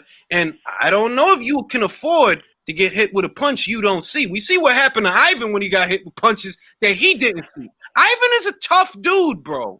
Ivan Baranchik is a tough kid. He's a solid kid. But for getting hit with shit that he didn't see, look at what happened, bro. Look at what happened. Yeah, fam. And additionally, we know there's no VADA, and we know Spence just came off an accident, which means loads of TUEs. so it's going to be interesting. I did kind of notice his orders he's having. I gotta read this. I'm gonna read this and I'm gonna pass it to you, Virtuoso. OG Boogie says, here's a thought. What if they strip Pacquiao? Ugas fights for the vacant title against Bud Crawford, and if Crawford wins, he'll have 2 straps so he can fight Errol Spence Jr. to unify. Do you like that scenario? That's a great scenario. That's a great scenario. That would never happen, bro. That will never happen. The only way that happens is if, listen, Bob has PBC fighters would rather throw the belt away than cross the road. I mean, there's no way. They'll fight. Stop being cheap, bro. I was just about to say that, fam. I was just about to say that. Look, I love him like a grandfather. I love him. I love Bob. But bro, you gotta stop being cheap. Give that man $5-6 million because yes, you take a loss now to gain a victory later. Give also, what if the PBC side, the Ugas is PBC, isn't he? Am I confused? Am I forgetting something? No, yeah, he's PBC. He's PBC. Okay, so Ugas' team say no because we saw Ortiz say no to 14 times his highest payday. That's true. I don't even know what Wilder's highest payday was. I think it was like 2 million or 3 million the time that. You know Ortiz. No, but it's a real scenario because look at Kovnatski. The story, I don't believe that out of shape shit, if I'm being honest, because I remember what his manager said that, oh, no, we already got something lined up for him against an opponent that has yet to be announced. When they announced that, like, no, Kovnatski is not in the running to fight Anthony Joshua on June 1st or whatever it was, they said that, no, we got him signed up for something else with Al Heyman and Fox. That's what they said. You see what I'm saying? So they willing to sacrifice a lot of money or a lot of money that could go to the fighter just to keep a motherfucker on their side. If Ugas gets elevated, champion, if he get elevated, Al Heyman not going to let him take no money no matter how much it is. Because look at all the other bullshit. Do you think that Jermall Charlo made $7 million fighting Sergey? Hell no. Hell no. Mad. This economy is not possible. There's too much anomalies when it comes to doing good business with the PBC fighters. They don't have control. It seems like to me, I could be wrong, but it looks like the fighters don't have the say of what or when or who they're gonna fight, as far as I'm concerned. Bro, And I don't think fighter that I saw, Ugas. Listen, the only PBC fighter that I saw that decides what happens in his career and when it happens is Mikey motherfucking Garcia. That's it. That's Yeah. it. but he's not And but he's not a PBC fighter though. He's not a PBC fighter Actually, though. you know what? You're right, Lenny. Fight. He was on a fight. He's not managed by Al Heyman. He never was. He never was. Nah, He was a fight. one, He was a fight. To fight Danny basis. Jacobs has Al Heyman as some sort of managerial capacity, but I don't think he's on the same sort of contract. They don't have any control. Bro. Keith kind of like Al Heyman. I don't know that he ever was his manager per se. Maybe he was, but I know that for the last, I don't know what year, maybe 2, Keith Connolly's been his manager. So whatever Al Heyman, whatever role he has, it must be like a small role because you got your manager, Keith Connolly, you have your promoter, Eddie Hearn, and you have your platform, DAZN. None of that involves Al Heyman. And it's been that way before DAZN. Remember, it's been that way since HBO. Yeah. What people forget is Danny Jacobs was the first Matchroom USA signing. Yes, he was. He was. Did you say Al Heyman? Yeah, Hyman. You know, like a Hyman. I didn't even clock that. I just thought you were doing one of those accents, like fucking hell. Yeah, but bro, Hey, guys. comparison, but let's be real. Let's be real. Bob's tighter than him, so he can't be a Hyman. No, he's a fucking Hyman. He's such a goddamn. No. He's such a goddamn.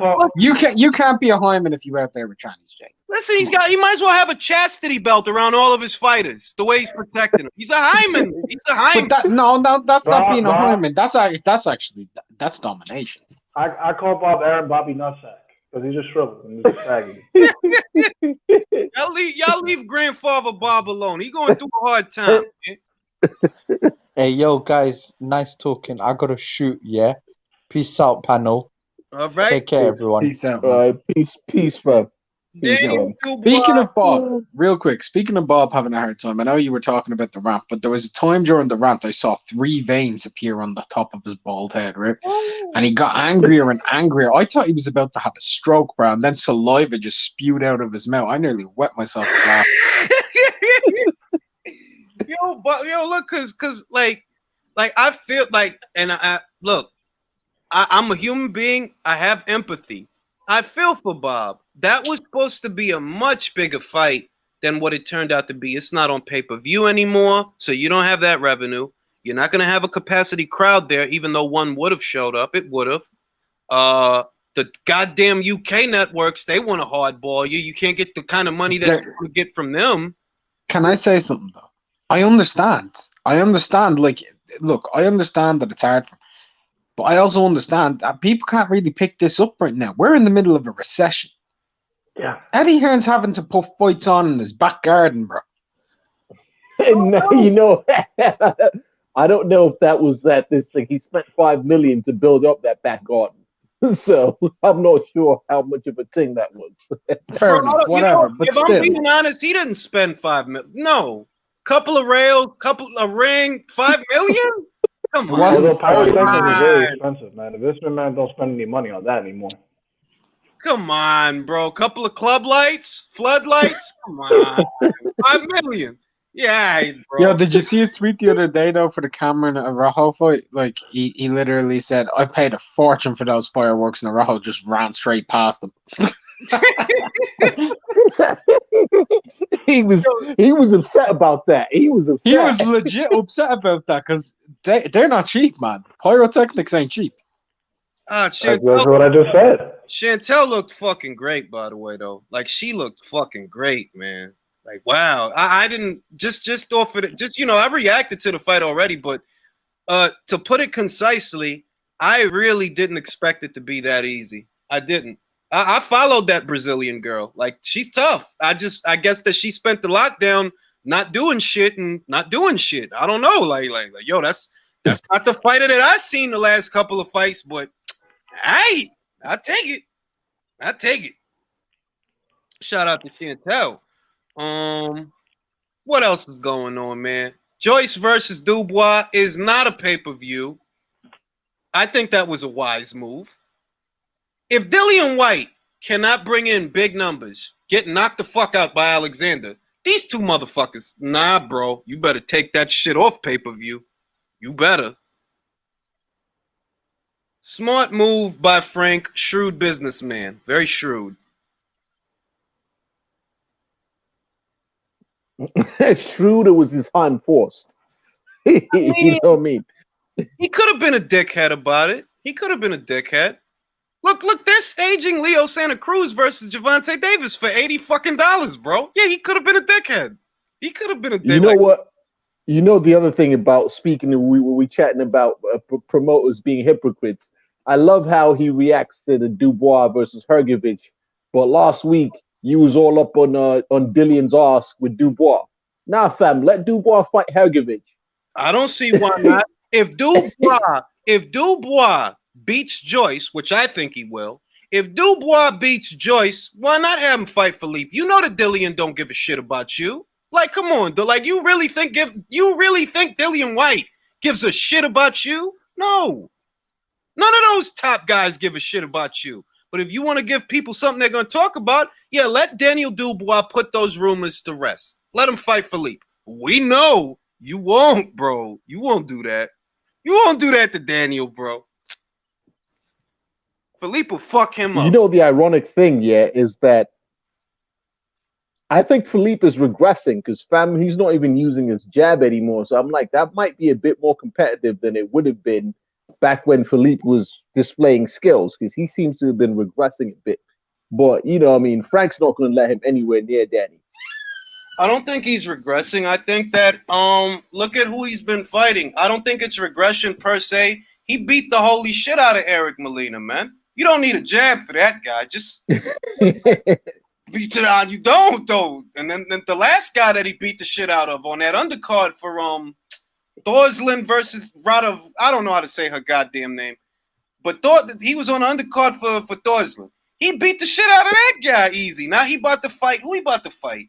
Who is he about to fight? He about to fight on another undercard, man. Who the fuck is he about to fight? I just did a video on that shit. Yeah. He's fighting. I can't remember whatever. It's another tune-up, but yeah, I get it. Yeah, but fam, what do you think? I know you did a video, but I'm not sure I'm buying this Kevin Barry thing, fam, because I saw his prize Italian get smacked around by the only Nigerian heavyweight on Top Rank.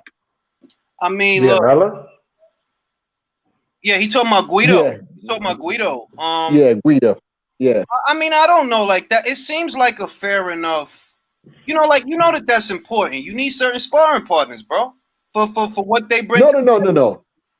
No. I understand that. Come on, I understand that. What I'm saying is that, like, they were chatting about this Guido lad like he was something special, and I seen him go out there and get basically taken to school by a man who's been boxing a total of 14 months. Yeah, but they want him because they feel he can emulate Fa, you know? Like, that's why they want him, because they feel that this is the guy we need to prepare for Junior. So, low-key, yeah, I can understand that. Like, yeah, like, the fuck? Like, this is the guy that we need for this. These other domestic guys that are floating around here, we can't get the sparring that we need from them. So, I can buy that. I don't think that Kevin and Joseph are worried about Junior, man. Junior ain't been doing shit at all. The fuck they gonna worry about him for? Like, bro, this dude has not been doing nothing, bro. This dude is not a burp. He is not a fart.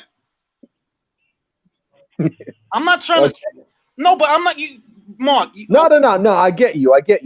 No disagreement. No disagreement here. No disagreement. Yeah, and I'm not trying to slight him. I'm just saying that, look, it's a lot of guys. How is it that Alen Babic from Croatia came on the scene and he has like highlight real shit? Junior, you've been around, bro, and you went Lou DiBella, right? And nothing you've done, nothing is nothing. Yeah, if you're with Lou and you're not fighting, it's because you don't want to. That's all I could say. It's like I said, like, I don't think that Joseph and Kevin are worried about Junior.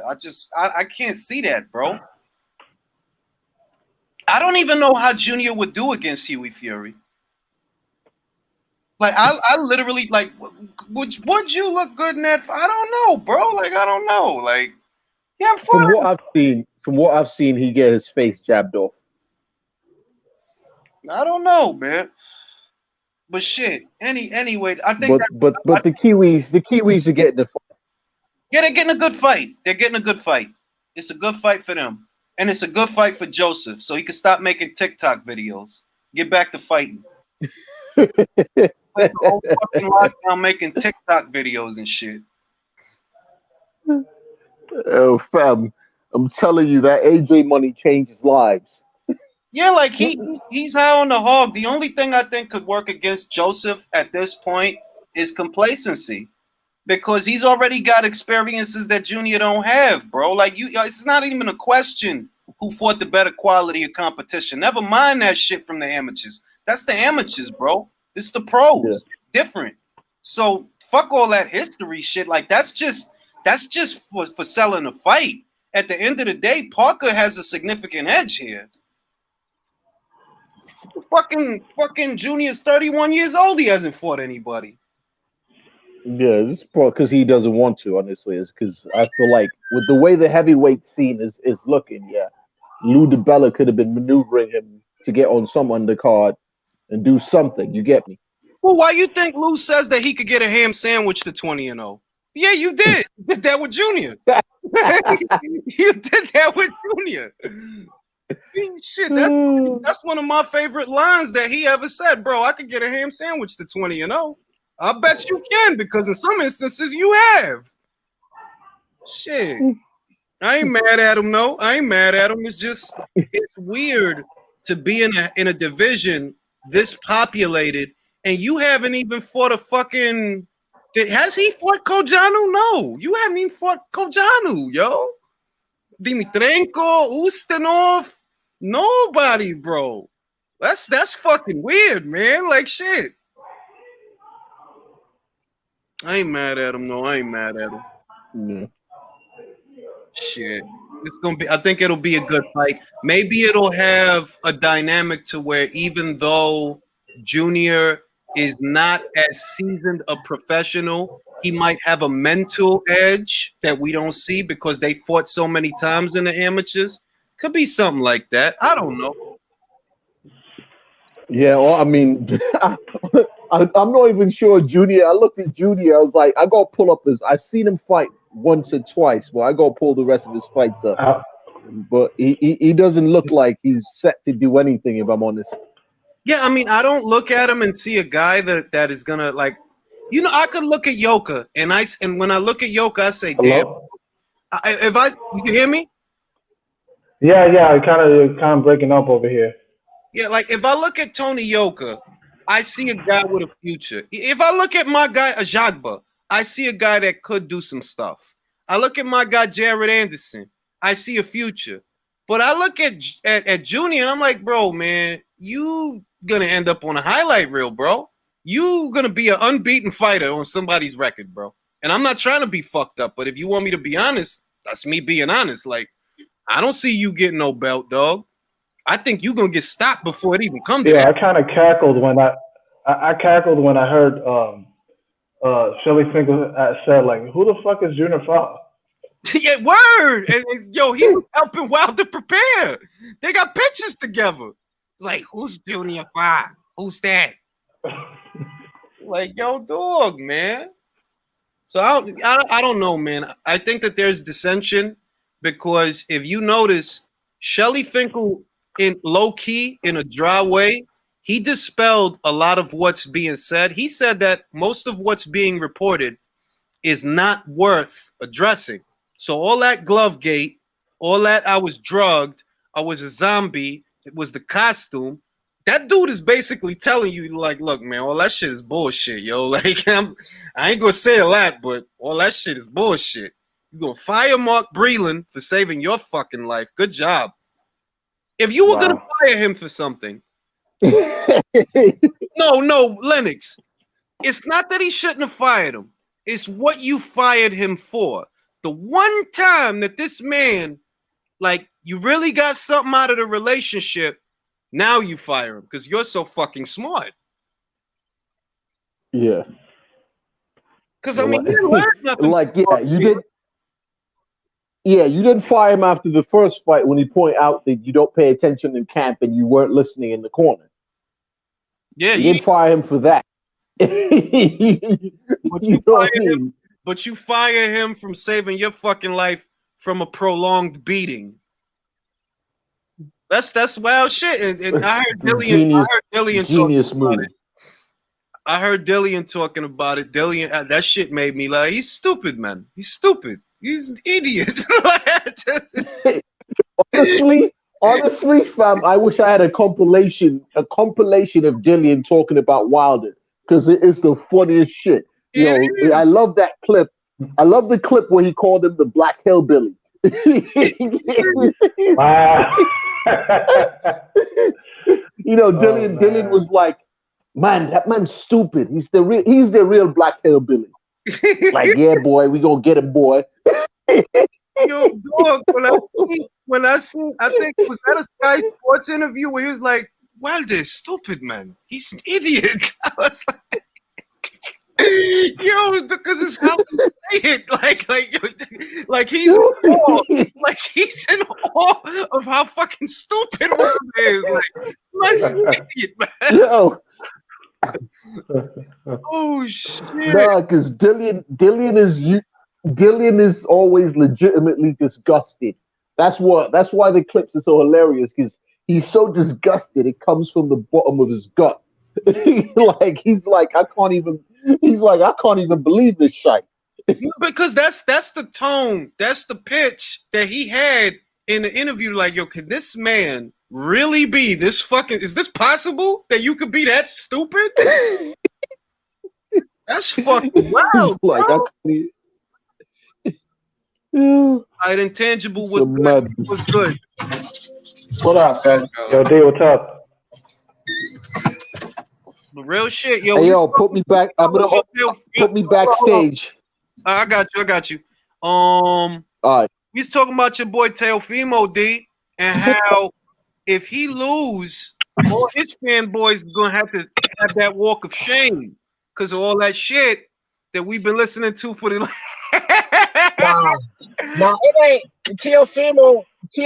Even if he lose, he just don't really have to take a bad loss. No, wait, D. Not Teofimo. He has my respect, win or lose. He does. Right.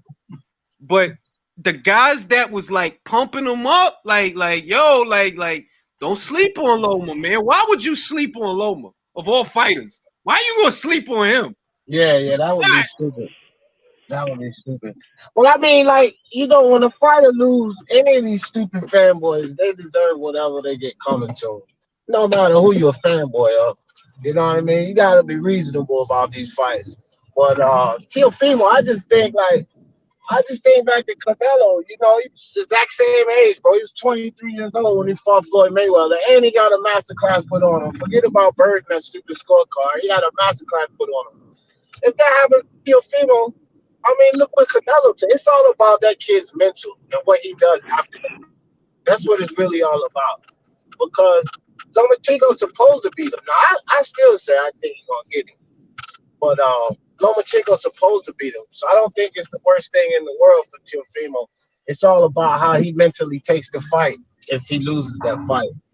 I'm going to say it's better for Top Rank as a promotional banner if Teofimo wins. I think that. More upside. He's a younger guy. He speaks the language. He talks good shit. He does backflips. He dances real good. He hits hard. Yo, fam, am I the only one? Am I the only one? I'm sorry to interrupt, but I was going to ask, what do you think? Hello? Yeah, go ahead, Virtuoso. Yeah, I was going to ask you, what do you think about Bob saying that he doesn't believe in, rematch clauses? He just said that earlier. I think it's because Bob knows the legality of it, that a rematch clause is a good and bad thing. That depending on that, look at the fucked up situation they in because of the rematch clause with Wilder and Fury. Look at that shit. Fury really can't like move how he want to move now because of the goddamn rematch clause. Fury probably would have fought 3 Pianettas by now. He probably would have fought 3 That's a fact.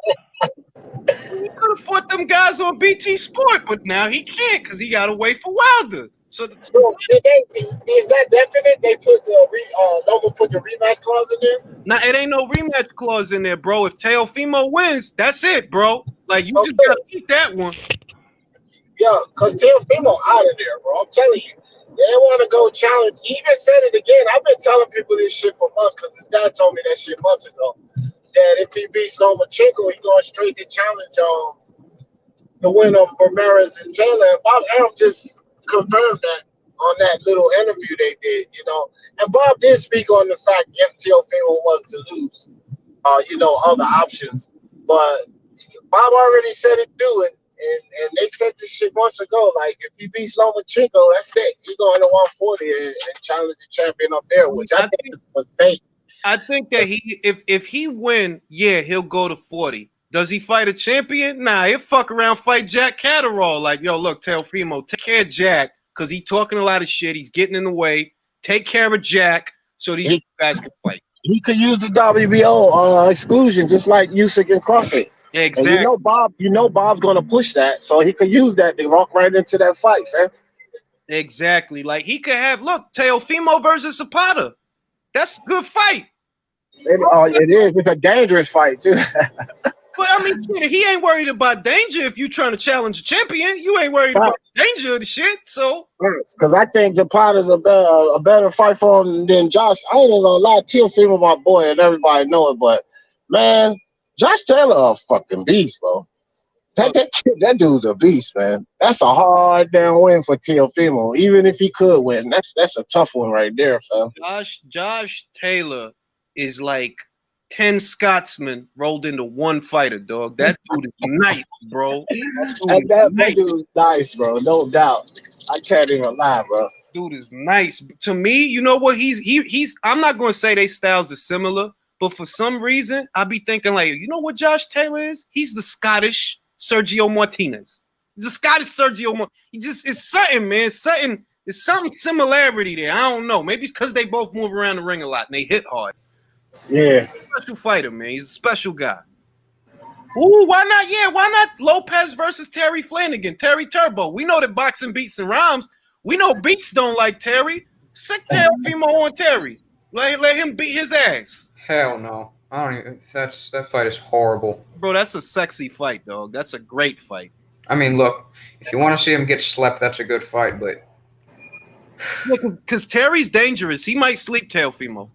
Hell no. Come on. Hey, he stopped Jose Cepeda. Man, you know what, man? If that fool beat Teofimo, I'm like, oh man, did I overestimate this kid? He can't go out there and get beat by no damn Flanagan. Right. Lomachenko would be a hype job if that occurred. Yeah, for real. For real.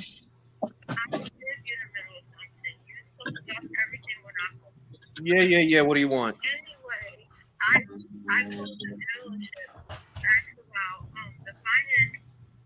Julius, I was about to say you ain't on mute, bro. I know. I'm on the phone with my wife. She loves interrupting me. It's like pulling rank for her. Somebody sing a song. I'm on the phone. Oh shit. Yeah, man. But I tell y'all this, man.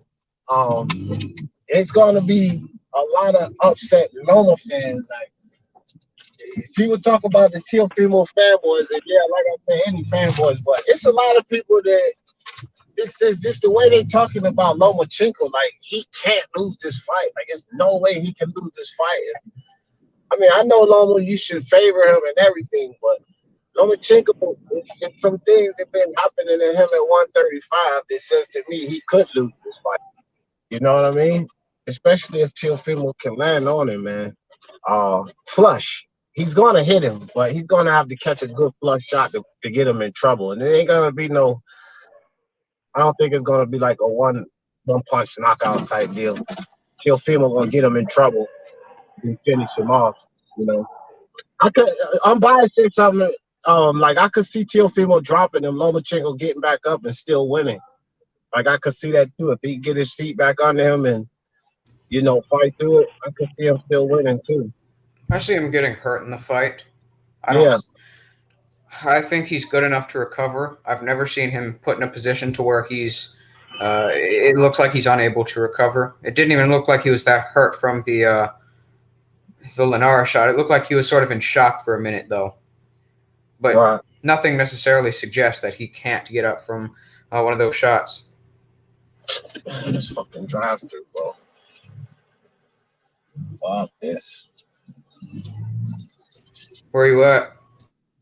Oh, they got like beer and liquor drive-throughs here and shit. They must be moving on slow times. I was just sitting at the drive-through, but damn cars ain't moving. I'm out of here. I'm impatient, bro.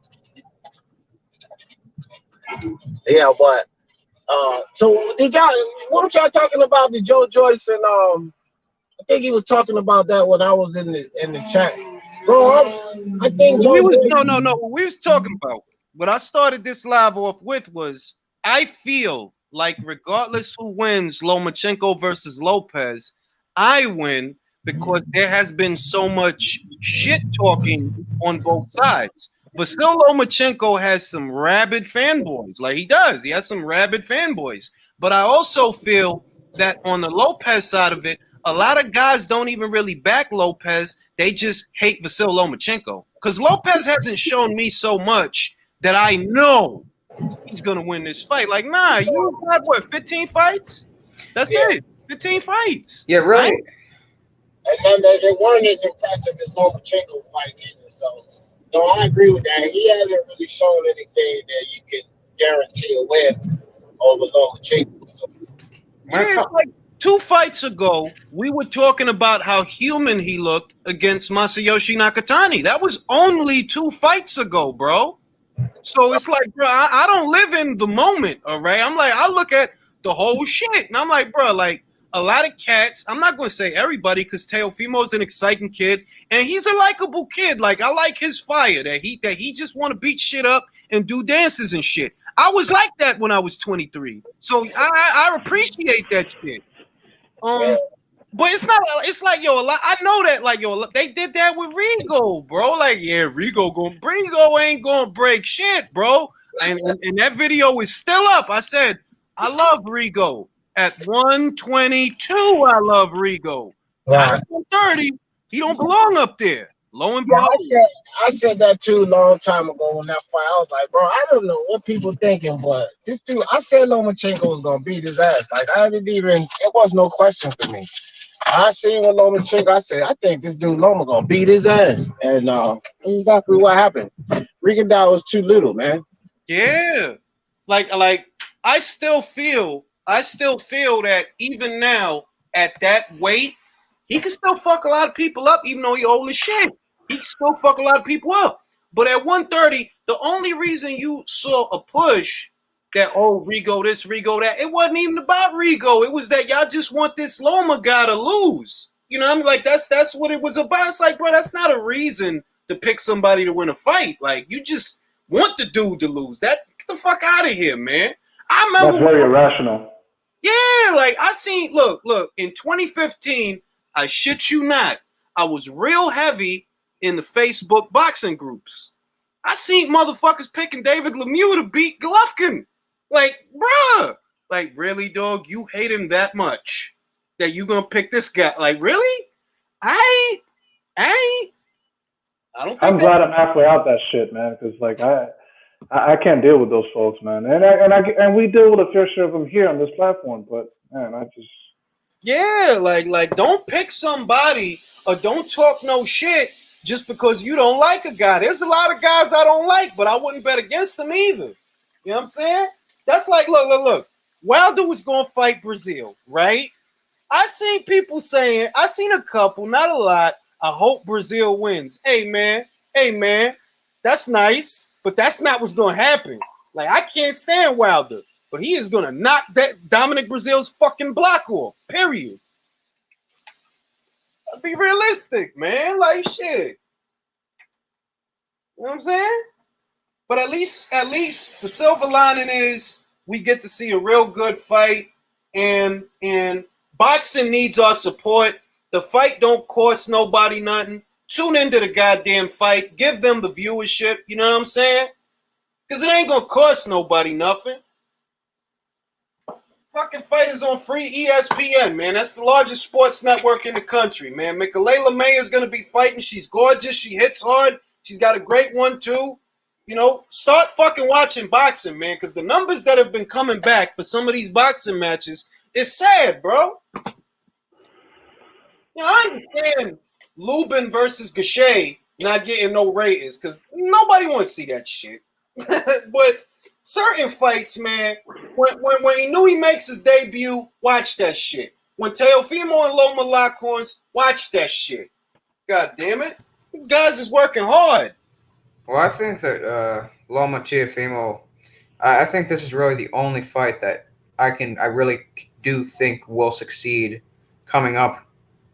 Because I feel like most of these fights in general, if you want to maximize the viewership, you got to put them on free TV if you want to maximize the revenue. Like a fight like Charlo Rosario, in my opinion, that fight should be on free TV. It shouldn't be on pay-per-view.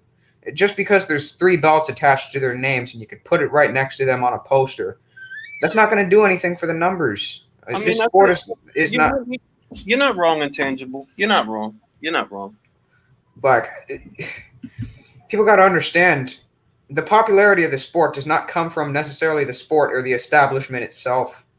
The popularity of the sport is driven by the stars. There's very few people who follow the sport of boxing for the sport. Most people who talk about boxing follow it for certain fighters, like the heavyweights, like when Mayweather was around. Yeah. There's just a huge discrepancy between his numbers and everybody else's, and same with Pacquiao's. And it's the same thing with pretty much any other combat sport, like UFC even. And that goes back to I think at least it goes back to the ambition of creating pay-per-view stars and the role of the pay-per-view model in boxing, that look, you can aspire to that shit all day, but everybody ain't gonna make it. And you can't have this proliferation of pay-per-views when, dog, everybody don't belong on there, bro. I'm sorry, but nah, everything is not for everybody. And pay-per-view is not for everybody, bro. It's not. Yeah, you got to build a profile on free TV before you even think about putting it on pay-per-view. That's real shit. They doing it backwards. Like, they really are doing it backwards. I said it before. They put in the cart before the horse. Yeah, real shit. Because it's like, bro, you cannot tell people, nah, this, you know, like, Leonard Ellaby does it with Gervonta Davis all the time. He says he's a pay-per-view star. There is no excitement, all right? There's no excitement over none of his fights, bro. The same applies to Leo, yet both of them is going to be on pay-per-view very soon. But there's no, like, when the last time you got hyped to see Leo fight somebody? Shit. Oh, Never man. in my entire I'm sorry to interrupt, but when I look at this matchup, I feel like, this should have taken place like 2 years ago, man. I mean, they're like a weight class apart, weren't they? I think that this kind of goes against Intangible's point, because I'm a hardcore boxing fan and I know that what might appeal to me and what might make me pull out my wallet might not appeal to someone else. But if you told me that it was Gervonta Davis versus Miguel Bachelt on October 31st, oh yes, I'm buying. I'll buy that. But Leo Santa Cruz, why don't you get the hell out of here, man? Like, the fuck out of here. Okay, what about Leo Santa Cruz against Gary Russell? Nah.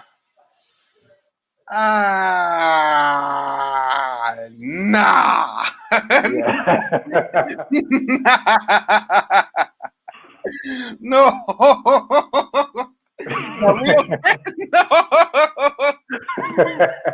Leo Santa Cruz versus, if it was Leo Santa Cruz versus Oscar Valdez when Oscar was still at 126, yeah, because I know Oscar don't know how to fight going backwards, bro. Like, Leo throw a lot of punches. Oscar is very aggressive. I know that I'm gonna get a show. I know it. But and that is what you pay for. You pay for the show. You pay for the sizzle. That's the kind of fights that we don't get. That's a match made in heaven when you think about it. But Leo versus Frampton 3. is what we need. That's a certified pay-per-view. Yo, listen, bro. Carl Frampton is at 130 right now, bro. The stars got to align, but let's say in a bubble, in a parallel universe where Wolverine has titties, if Carl Frampton beats Jamel Herring, if Leo Santa Cruz beats Gervonta Davis, bruh, why not have the third fight at 130 for the WBA title? Why not? It makes sense, I guess. I mean, shit. Look, Leo not beating Miguel Pacheco. That'd be an absolute massacre.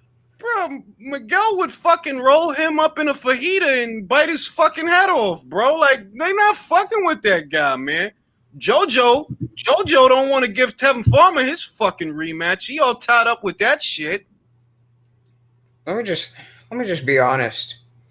And these aren't my favorite weight classes, but the only people that can actually do numbers and can actually do well on pay-per-views are welterweights, heavyweights, and Canelo. Yeah. But even welterweights, it's sort of a lower standard nowadays. You know, the second biggest star, well, really the biggest star in America is probably Spence, or if not Wilder. Well, if that's the best guy you kind of have to offer, it's kind of trying to change things, to be honest. I mean, when you see guys elated that Errol did 325 or 350 or whatever it was, that's a celebration of mediocrity, bro. Like, damn, y'all high off of that? That's what y'all high off of? Shit. Shit is bad, yo.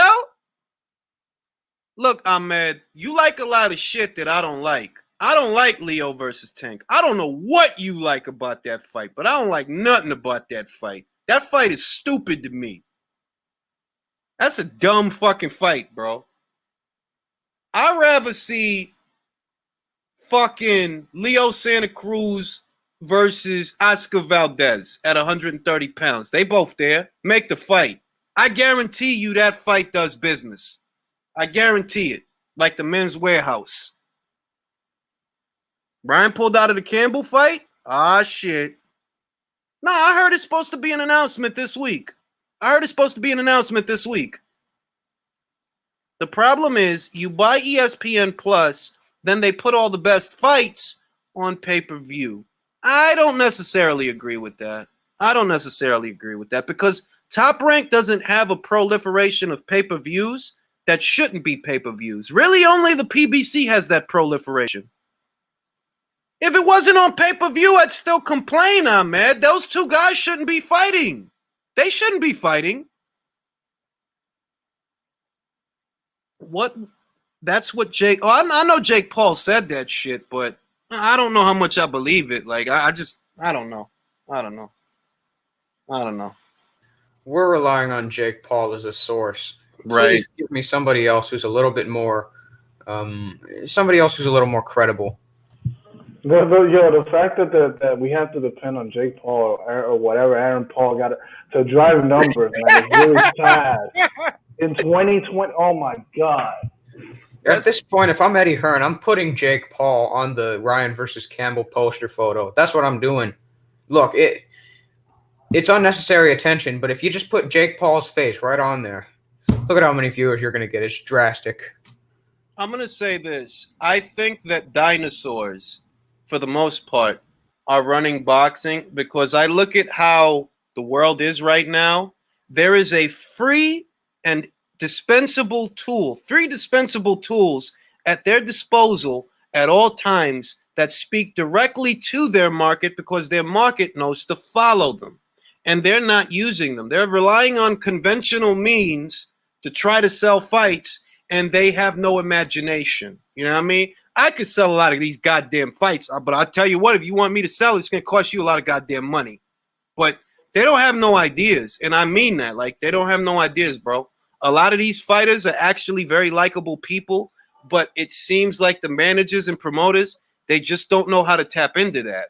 Now, I do, because I'm a fucking genius, but, you know. Actually, same with these referees and even judges. Everybody who's judging and refereeing the fights, is old enough to be in a nursing home. Like Bro, almost look at all of Robert these people are Byrd. like 60 to 70. Robert Byrd, he doesn't even know what he's doing out there. He's losing consciousness. Bro, he didn't hear the bell, bro. You have one job. He didn't hear the bell. These guys are fighting well after the bell, bro. And I love Robert Byrd. I've watched him referee for years. Him, Tony Weeks. Those guys, like, I love those guys. But yo, Robert, man, like, you know, like, come on, Rob. Dude, Steve Willis is the only rep for the Pulse, man. Yeah, Steve works out too. That guy's big, man. Like under the shirt. That guy's swole. And he's still young. But Robert, Tony still has, you know, Tony still looks like he still has it. But, you know, it's just too many dinosaurs in boxing, bro. Like, y'all need fresh ideas. Yeah, I mean, do you think it's time for, you know, Michael Buffer to hang it up? Just put it out there? Nah, Michael's different. Michael's different. well, Michael's different. But certain things, it's like, I really feel like they're relying on conventional means when those days are over. This is a new era, and you need to use social media more. You know what I mean? And I don't really think that I just don't feel like they're tapping into that well enough. Do you understand that there are people out there just for saying a couple of stupid things on social media, they get 2, 3, 4, 5, 6 million followers just for being an idiot? You know, so use it, bro. You know what I'm saying? Figure it out. Get some tweens. Get some teenagers on the staff or some tweens to help you understand what the pulse of the world is right now, because that's what's missing. There are too many adults. You need some idiot kids to show you, like, yo, this is how stupid we are now. Okay, we were stupid like this before, and this is how stupid we are now. It'll work. It'll work. Because boxing has too many businessmen in it now. Everybody's a businessman. when it comes to Michael Buffer, not Michael Hunter, it's not really as much of an issue in his case. I'm not even necessarily talking about the ring announcers. I mean, he's still competent at the age he's at. Yeah. It's much more stringent to be a judge or a referee.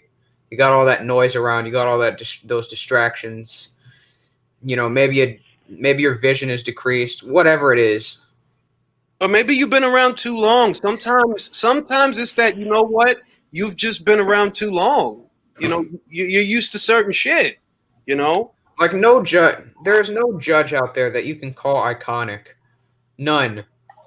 You know, Michael Buffer, you can literally call iconic as a ring announcer. Yeah. It's a different skill set, and it provides a different function.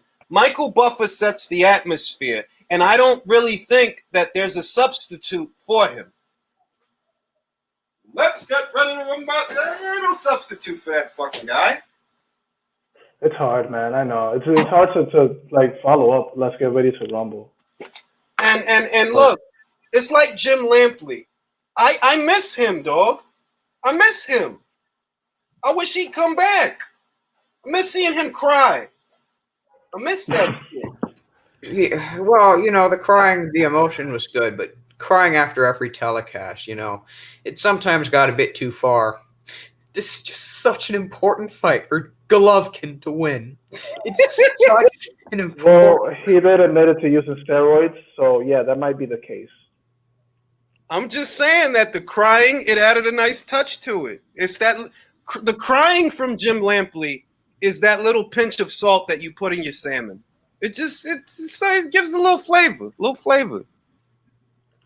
Yeah, you know, I was listening to the HBO boxing thing today, and I'm like, just trying to like bring back memories, man. But yeah, I mean, yeah, it's just a staple of boxing. It was sad how it went down, because that last telecast, like, just it kind of just like crawled to the finish line. The way like Roy Jones was trying to keep his emotions in check. Lampley was beside himself. And Max Kellerman was horse throat. I don't know from what. Probably from sucking, you know, Andre Ward's dick too much. But yeah, man, it was sad. And you know what's ironic? That was like the first female headline card, which is Cecilia Brækhus and I forgot who she was fighting. Alexandria Lopez and Clarissa Yeah. Shields. I think Clarissa was on the undercard. I remember that shit, man. Yeah, man. I think I don't see, especially in today's climate, I don't see HBO coming back to boxing. Ultimately, oh my God, thanks, Tim. Shit. But let me address this. Here's to Ioka. Hope he beats Tanaka this year. Bro, I don't even know if they're gonna fight anymore. Like, I'm just not hearing anything about that fight at all. I'm not. Look, the only thing I know is that there was a contract put in front of both men. One guy signed it, and the other one, Tanaka, hasn't yet signed. And he That's all I vacated. know. He vacated his title. He doesn't have the WBO at flyweight anymore. No, he vacated. He was moving up, and that fight got ordered. The contract was put in front of him. He hasn't signed it, and they're allowed fans in Japan. I don't know what the hell's going on, man. I just know that when they fight, Tanaka's gonna win. And that's all. Your boy is ducking, Julius. Mork. He's gonna fucking beat him. You don't have to like it, but that's what's going on, bro. Like how COVID's going on, that's what's going on. Well, when I buy a new nail clippers out of your $20 to get rid of the toe jam out of my toes, I'll thank you. Just saying, man. I'm just saying. I do miss Jim Lampley, though. I think Roy Jones Jr. is going to end up on ESPN. I think that. We got a new guy. It's called Sketch. Let's get him on here. My fucking laptop is acting up, man. The fuck? Triple click. Yeah, there it is.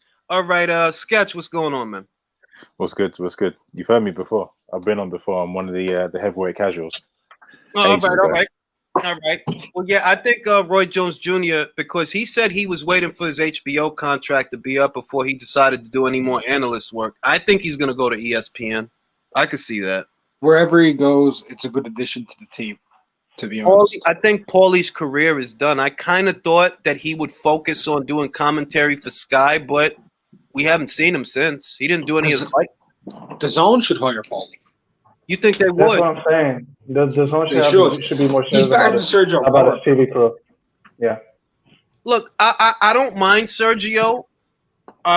Give me Sergio and Paulie more. I'll take that more than I'll take Paulie and Chris. No, bro. I don't want Sergio on commentary. He talks more about himself than fighters. That's true. But with someone competent there to bounce ideas off of and bounce things off of, I think that Sergio could be better. Chris, hey, and I don't got nothing against that guy, but it's like, He's a casual. Yeah, it's casual. No, Chris has been covering boxing for a really long time. It's not that. It's just that we don't need another guy like that. I'd rather see, if I'm being honest, I would rather have two fighters and two trainers doing all the commentary during a boxing match, because they can characterize it better than anybody, so that they could communicate the shit to you in a way that you can understand. You're gonna do certain people out of a job, Julius. I don't want to do anybody out of a job. They can do other shit. They can still do the post-fight interviews.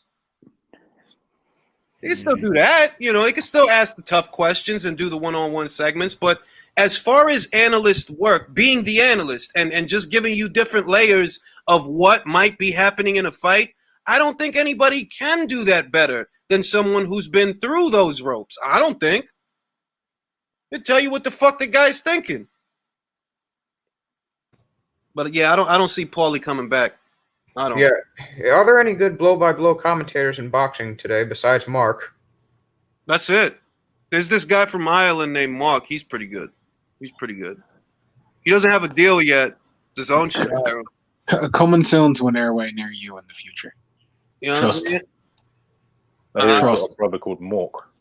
Yeah, it's with an O. Mork. It's with an O. And that's where the K is supposed to be. Yeah, exactly. He's a pretty good guy. Does Ade still do commentary for Sky? Boxing with Ade? He's already got a job.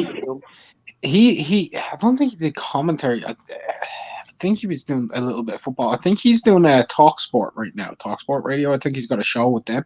He Well, does, that's yeah, what's up. on I'm Sunday. happy for that. See, that's good shit. I like seeing people do good, man. I'm happy for that fucking guy. I like his channel. I don't agree with all the shit that he says, but who do I agree with all the time? Nobody. At the end of the day, it's good to see people doing good. Shit. Shout out to that day. Adam Smith, horrible. I can't even listen to him. I love Adam Smith. Are you kidding me? I like hearing that guy talk. Did you watch the Buatsi fight on the Zone the other day, Julius? Yeah. Did you hear the commentary there? Nick Halling was exceptional in that fight. Honestly, I didn't hear the commentary because I was at work, so I had to watch it with the volume down. Rewatch it. He talks about what they need to change, what they need to do, where each fighter is going wrong, what they're doing well. He's not favoriting anybody. It was such good, unbiased, natural commentary. I was in love. I'll give it a listen. It was Nick Halling. He did incredible. So we got.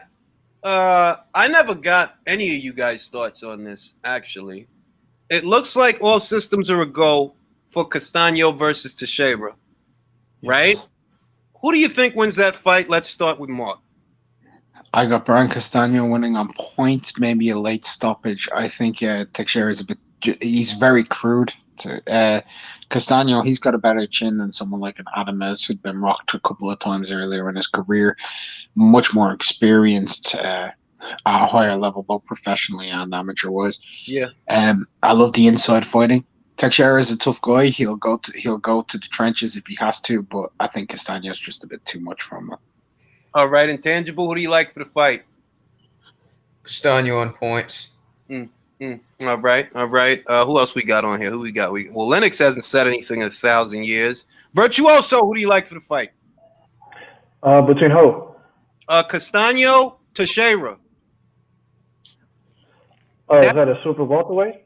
Yeah, that's the guy that had that draw with Lara about a year ago. Short kid, real stocky, Argentinian. Versus the Brazilian who beat Carlos Adamez, the Dominican. Or Patrick Teixeira, so I don't have an opinion on that. So I'm just being real. All right, put your money on Castaño, which means brown in Spanish. Okay. All right, now Sketch, who do you like for the fight? No, I'm the same. I don't have an opinion on it. I need to get my knowledge up on these guys a bit more. Okay, well, you got to put your money on the Argentinian. Trust in me when I say this, right? Let's look at Castaño. Let's put it in football soccer terms, right? Soccer terms. So Castaño, he's like, for Argentina right now, let's just say he's Aguero, right? He's Aguero. And let's go with whatever. Let's go with what's his name? Teixeira. Do y'all remember the player Joe who signed to Man City for £20 million and then went to Everton and scored like 4 goals in the league in 60 appearances? Nope. No? Well, that's what it's like. It's literally like someone who doesn't matter versus someone who's actually good. All right, I want to read this comment. I only want Teixeira to win so the belts won't go to the PBC. And I'm going to disagree with you on this one, Hot Fuzz, because this is one of the few instances where I do want the belt to go to the PBC. Because if it does, Undisputed. Castaño is a PBC fighter. We might actually get an undisputed title fight if Castaño wins the fight. I think he can do it, for what it's worth. I think he can do it. Do you think he can beat Charlo? I think it's a good fight. I think he really troubles Charlo. Charlo seems to struggle against pressure, not in the sense that he loses composure, but the fact that he's not very good at controlling the distance. Yeah, like but he was making differential. Yeah, that is true. But he was making Tony Harrison. Look, Tony Harrison's a tall guy himself, but he was making him look like Kosai Galaxy, and Tony Harrison was forfeiting his height. Yo, dog, I don't know why I see a Julian Williams counter uppercut kind of situation when it comes to Jermel and Brian, but if you stand in front of him too long, you're gonna get caught. And that's what Brian does. He's a pressure guy. He's gonna maul you. He's all over you. Yeah, I'll just make one argument. This is just for my money, and I think Lara actually hits harder than Jermel does. And most people don't realize it because normally he doesn't sit on his punches. Against Castano, his feet were gone, so he was sitting on all of those punches. They were all power shots. He didn't budge, Brian, bro. And he hits hard, really hard. You know why I disagree with you on that, Mark? I disagree in the sense that I think Lara stuns his opponents more than Jamal, either one of them, because he's more accurate than they are. But physical strength, I'm not sure he's a bigger puncher than those guys. I really do think he is, just because I'm going by sound, just by pure sound. And I've heard a lot of his punches, even off of the back foot, sound like gunshots going off. He hits hard. And that's why people don't engage Lara. It's not just his back foot game, but when they get inside, they're very, very, very cautious because he hits really hard. Jarrah Horde said he's the hardest puncher he's ever been in the ring with by far. Really? By far. Yeah, really? He said it. Yeah, he said he hits scary hard. So I'll go with that. I'll tell you know what? All right. I'll qualify. I can qualify. Because my thing was, I always felt it's not that Lara hits hard. He can get respect because he's accurate. He'll surprise you with what he throws at you, and that gets respect. It's not that he's a concussive puncher. He's accurate. But I can get behind that. I still struggle, especially now. Saying that, he hits harder than Mel? I don't know, but I think the difference between a Castano and, say, a Rosario is Rosario's going to try. A lot of his game is relying on mid-range counterpunching, whereas Castano is going to stay on your chest. Yeah. And he's going to stay right under you. And Charlo, I think, struggles more with that because he's not going to leave as much room to get off those counters that Charlo likes to throw straight down the middle. So it's a tough fight. Good fight. And that's why I don't just think that he's going to win, though. I think that he will. I think he's going to get the WBO. But I actually want him to win because undisputed is undisputed, bro. That's all I want to see. I just want to see unification. So that's it. PBC unifications, top rank unifications, matchroom unifications, whatever. I just want to see unifications. And if they can pull it off, hey, I'm not against that shit, dog. I'm not against that shit. Good fight waiting to happen. I'm going to ask this. If Ugas is elevated WBA champion, right? He fights Spence. Who do you like for the fight? If Spence comes through, Danny? Yeah. Then I favor Spence then because that would mean he's okay. I don't know. Ugas is different from Danny, though, isn't he? A little bit more. I know he is. I'm just saying Ugas was getting hurt by Ramos. Ramos hits all right, but I think Spence does hit harder. I think he's better all around. I think Spence would get Ugas out of there. I see vulnerabilities in that chin, Julius. Of Ugas? Yes. He's a big kid, though, man. He's a big kid. He might be big. He might be big and a lot bigger than everybody he's fighting against, but that size difference goes down against Spence. If he beats Danny, depending on how he fights Danny, if he beats him, expect him to use that same game plan against an Ugas. They're talking about Callum Johnson versus Joshua Buatsi. Is Buatsi ready for the smoke? Is Callum Johnson. He hasn't fought since Peterbiev. He needs a fight too. They're talking about the tweet that I saw. They're talking about getting him out there before this year is out and then putting him in there with Buatsi. I'm down for the fight. Best of luck to both, man. You know what? Buatsi looked a little bit human against this. What was the name of this guy he last fought? Sarek? Marco Kalic. Kalic. Looked a little human against this. He looked less than perfect. I don't hold it against him. But I'm just thinking yo, you know what I mean? Fucking Callum beat the shit out of fucking Shawnee Monaghan. He fucking dropped Artur. Don't let him hit you. Just that's gotta be. Don't forget Shawnee Monaghan beat Donovan George better than Adonis Stevenson did. Ain't that right, Beats? that was a great episode. That was a great episode. That was a great fucking episode. Oh man. But yeah, I like that fight though. I still want Johnson versus Smith Jr., man. I still want that fight. I'm not gonna get it, but I still want it. Understandable. Did the fight with Kalic change your mind at all about Buatsi versus Yard? No, that's Nope. where I was. That's always what I like. I've got a certain opinion on Buatsi. I don't think he's as good as some people have made him out to be. People will bring up a lot of different excuses, but he's had the same problems in the amateurs. If you have a guy who knows how to turn, fire his punches and bunches, and use a bit of a back foot game, Buatsi struggled against those styles. So how do you see a fight with him and Yard going down? I mean, it's way early to even talk about that shit, but I don't know who wins the fight. I've never known. That's why it hasn't changed my opinion. I'm no less certain or unsure. Sketch, That's a completely different style. It is. Sketch. Yo, What do you think about that fight? which one? Johnson, Buatsi, or Nah, Yard, Buatsi. I kind of agree with Mark with obviously someone actually step and turn, but obviously if Yard decides to do his Philly shell bullshit for too long, then and obviously Buatsi, I reckon, will get up to him. I think Yard is going to try and rush him. Buatsi can fight off the back foot a little bit. I mean, he struggled a bit the other fight, but I do feel Buatsi will edge it for me just a little bit, just because he's got a bit more skills. I just want to say that Yard he lost to Kovalev. I don't think there's any shame in that, but he has that experience to draw from. He didn't look half bad with Sergey, man. And Joshua don't hit like Sergey, man. So, I mean, yay, man. That's a good fucking fight. I'll say I used to be more confident that Buatsi wins that fight. This was, I'll say, 12 months ago.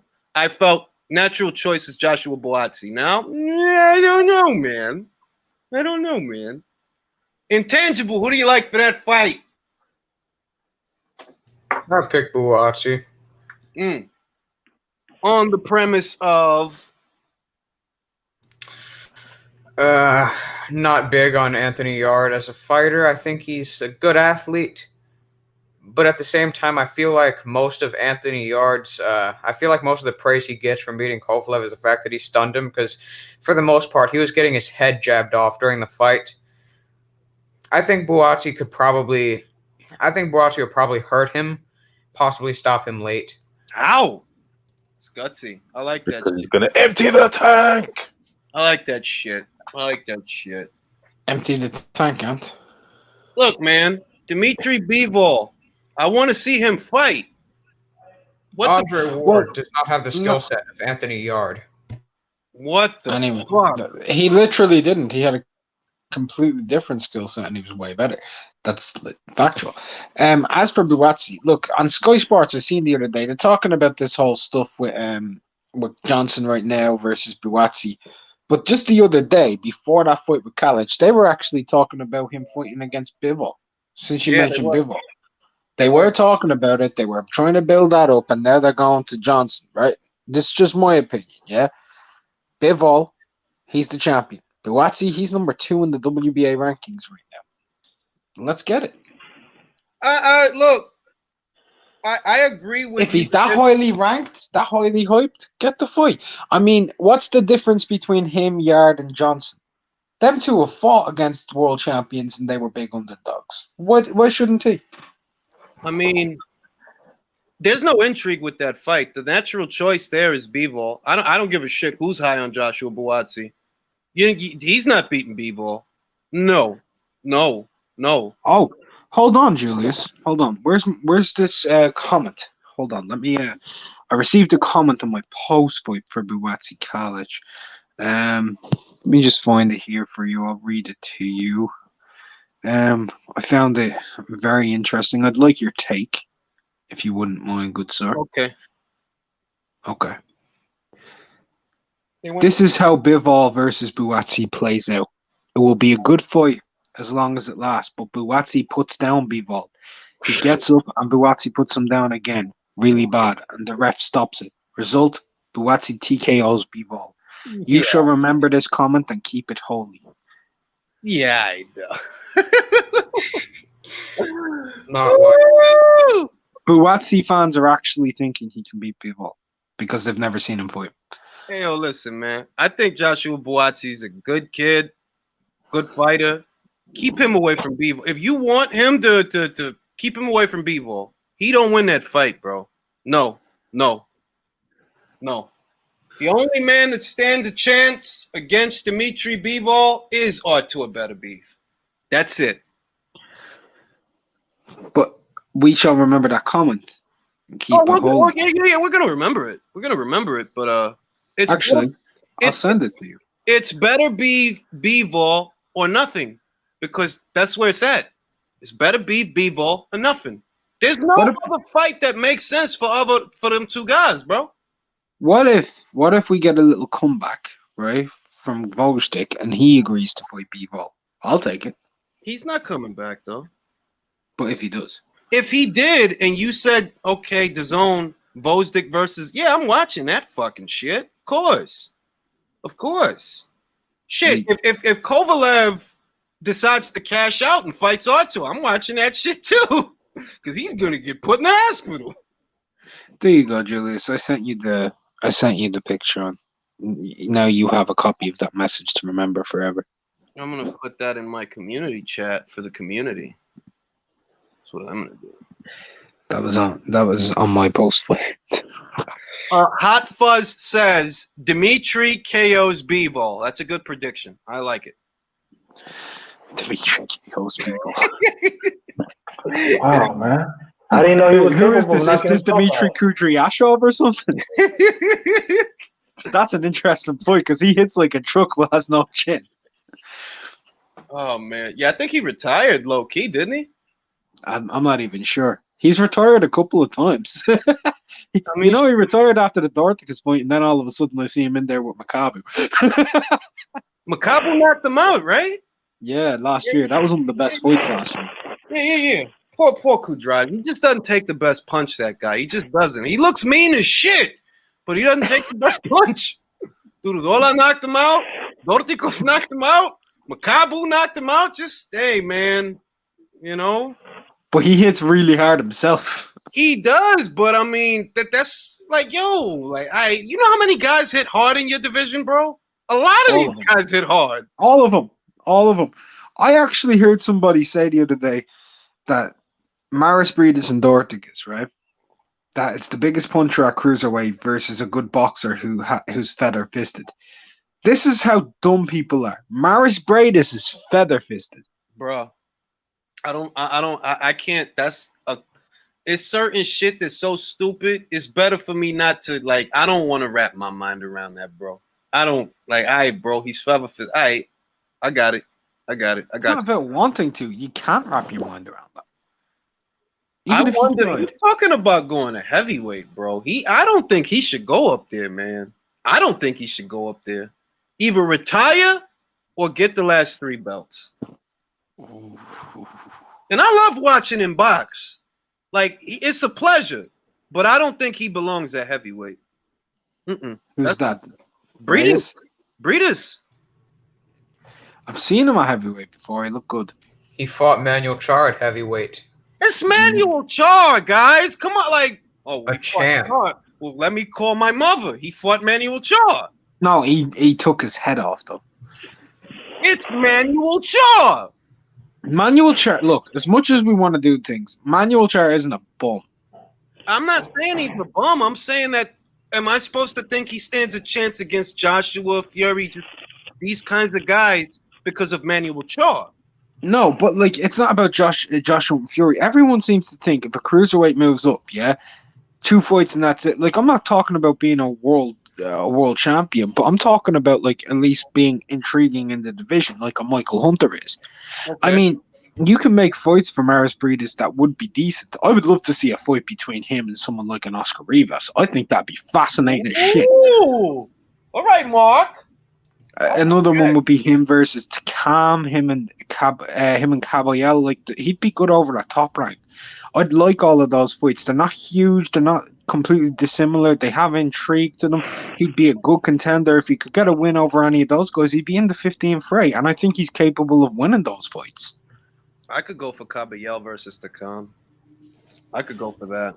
and they could stage that easily. He just fought in Germany. That's where Caballero fights. Yeah. He's based out of Germany. That fight would really I'm not even gonna say that because I don't make excuses for Derek having lost to Caballero. I think it's just Caballero, he's that good. He can move. Good set of legs. He don't hit that hard, but he can box. I qualified a victory. I saw a lot of people making excuses for that fight. But I qualify it like, no, he won because he's a good boxer. But I'm not even going to say Takam. I like that comment. From Casual Cucumber. Let me see what Casual Cucumber said. If Breedis is feather-fisted, Okoli is 5'9". My God. I dig it. Michael, But I would like to look. I'd like to see Maris do this, right? Go undisputed, right? Or attempt to. If he can pull it off, then what I'd like to see him do is move up to heavyweight and have one fight. One and retire. And you know what fight I'd like to see him take a heavyweight, man? which one? Honest to God, I would pay my own money to watch Maris Bradis versus Daniel Dubois. Bro, Frank won't let it happen. Like, be serious, bro. He won't let it. Well, then again, I can't say. He might not have any other choice because Daniel's going to lose to Joe Joyce. No. Get the fuck. Oh, you changed your mind? Bro, listen. I said I wasn't certain. I said I need to do a film study. I wasn't certain. Right now, I'm picking Daniel. I've done my film study. I'm still, look, man, it's Daniel Dubois or bust. All right? I'll say this. I'm not going to act like Frank's protecting Daniel because he's letting him fight Joe, and Joe does stand a chance, so I'm not going to say that. No, he ain't protecting him if he's putting him in that fight. That's a hard fight, dude. That's a very hard fight. That's a very losable fight. Yeah, that's and you know what? Maris Breedis versus Dubois isn't as unrealistic as it sounds. It ain't. But he'd get his ass. But I'll tell you now, though, that he'd get outboxed. He would. Breedis is a way better boxer than Daniel Dubois. Well, I mean, he's a heavyweight, bro. And he's a really strong, and he's so good, and he's powerful, and all this stuff. He should be able to knock out that cruiserweight. I don't think he can. Not with that straight 1-2. That's his best. That's his best arsenal. You know, I like his jab and I like his right hand, but in the heavyweight division, there really aren't that many combination punches. So you can actually get by with just a good 1-2. But a guy like Breedis, nah, dog. I don't know about all that. He throws an up jab. He's a cruiserweight that throws an up jab. I love the guy. I don't think he should go to heavyweight though. I think you should fight fucking what's that guy's name? Who's got the WBA? What's this? Goulamarian? Fight Goulamarian. Beat that guy. Fight Goulamarian. Go after the winner of Okoli versus Glavaki. Go after Julius, you're gonna win me some money this week, okay? All right. You're gonna win me some money. Liam Williams is fighting Andy Robinson. What round does Liam Williams knock Andy Robinson out in? 5. He knocks him out in the 5th round. Yeah. Okay, 7-1 odds. God bless you, Julius. That's the first number that popped in my head. I don't know shit about Robinson, man. I don't know shit about that guy. Oh, I've placed the bet. You have? Yeah. Hey, man, it ain't my fucking fault. Why does everybody hate Daniel, man? He's a good kid. He doesn't have a neck. He's a good kid. Everybody hates Daniel. I like Joe Joyce because he reminds me of me. Joe seems like a nice guy. People sleep on Goulamarian, I feel. Still don't think... It's not about sleeping on Goulamarian per se. It's just you don't have the track record that Breedis has. You don't really have the track record that Dorticos has. Oh, I didn't place the bet yet. All right, Julius, how much am I putting on round 5? 5 or 10? Put 5. Be modest. Okay. I think it's Makabu he has to worry about. But Maris Breedis is the apex predator in the cruiserweight division. This is not up for debate. Who's the what? Apex Predator. Who is? Breeders. Better keep his ass away from Noel Givor. Gavor. Come on with this Gavor shit. He beat him. He didn't look good in that fight. I'll admit that. They respected each other's power. It was a ugly fight. You know. Be honest though, Givor won. I didn't feel that way after the fight. That's what I remember. He landed more punches in 10 of those rounds, and He landed. What I remember about Gavor was it looked like he had cleaner work, but it wasn't often enough. But he outlanded him in 9 rounds minimum with more power shots as well. And he hurt Breedis twice in the fight. Breedis is a Capricorn. You're not going to make me go against my brothers. He landed him 2-1. It's a Capricorn, and you're not going to make me go against my brothers. It's that simple. There was 3 rounds. Breedis didn't land a punch.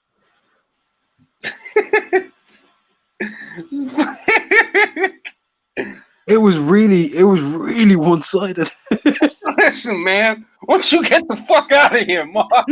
Why don't you get the fuck out of here, man? Okay. You're a smart guy. I'm sorry. Well, fuck, yo, dog. Don't do that shit. Don't start that shit. Oh, man. Yeah, you're too smart for that shit. I'm sorry. Grand Region asked, why isn't anyone pushing to see B-Ball versus... I am. I want to see it. I was just talking about it.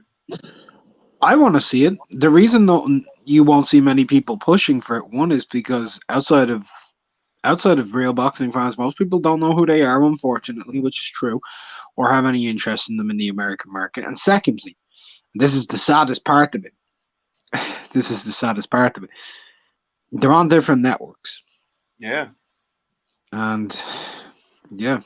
Yeah, I mean, yeah. Bob's not gonna throw him over to B-Ball on the zone. Or Eddie's not gonna throw the zone to B-Ball over to maybe he will, but Bob doesn't have that priority right now. Bob's looking at the idea of getting Beterbiev in about 2 fights from now to fight against Joe Smith in a 3-belt unification. And that's a good fight. Joe Smith Jr., he stands a chance. 2 fights from now, which is about a year's time. Yeah, he stands a chance. How old's Beterbiev going to be then? 37? Yeah. He stands a chance. And that's if Men Feng Long doesn't fuck everything up for everybody. This is, of course, if Maxim Vlasov, because he's going to win his fight against whatever his name is, Salamov. Yeah, he's going to Salamov.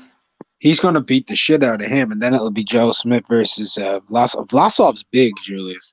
He's big. Joe Smith Jr. hits hard. The construction worker. Remember, we talked about this before. I explained how good his chin is and how hard he hits. We'll see how hard he hits when Joe Smith Jr. lands one on him. That's what we're going to see. I'm backing my guy Joe to become the next WBO light heavyweight champion. Joe Smith Jr. Well, I know who I'm picking, but I'm just saying, Vlasov, like, I seen him go to, like, him and Glavatsky was a very good fight. He knocked out Doradola. This is a guy who was fighting that cruiser. Now he's cutting down, right? He's 6'3.5" with a 76.5-inch reach.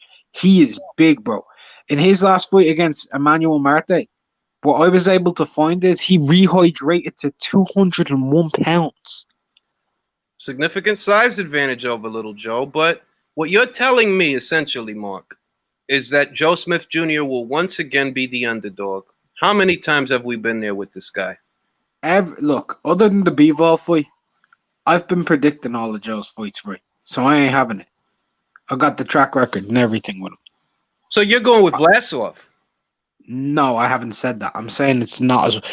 A lot of people are just saying Joe's going to get that WBO title. I'm saying it's not as simple as that. Vlasov is awkward, big, strong, has a huge reach, hits hard himself, has a good double jab, and has nice feet. He's not as simple as people make him out to be. He's awkward for Joe on style. Joe has I gotta improved look at against this. No, stationary targets. I Yes. haven't seen the guy, bro. I have to look at him. I honestly haven't seen anything of him, so I have to look at him. I'm not gonna write him off. If you can move, you'll give Joe problems.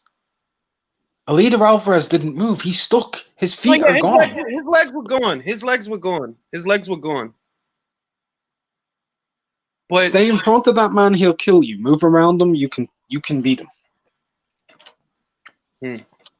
I gotta look at this fucking He guy. hasn't. It looks as though he's improved, but he's doing what he's always done against stationary targets. You give him you go offline with Joe, and he turns into a flailing octopus. No. Jesse Hart did a lot of goddamn moving. Jesse Hart didn't go offline. Jesse Hart stayed in the same circle Joe was on. He never moved off the line. Never. He just ran around in the same circle Joe was in. Vlasov actually turns off he actually changes angles. That'd be interesting. I'd pick Joe, but I reckon Joe could stop him, but he's going to have a hard night getting there. Interesting. And are they gonna stage the goddamn Vlasov versus Salamov fight already? Because I know they got some problems with that shit. I think it's Salamov couldn't get a visa or some bullshit like that. Yeah, I just want that fight out of the way so I can get my Maxim Vlasov versus Joseph Jr. fight, because Vlasov's going to beat the dog shit out of Salamov. All right, well, we're gonna wrap this one up. It's been a pleasure, gentlemen. Let's fucking look forward to this Lomachenko, Lopez shit. Fucking sleepy. I gotta catch a nap before I do this overnight shift. Always a pleasure, Mark. Everybody else. Keep it holy.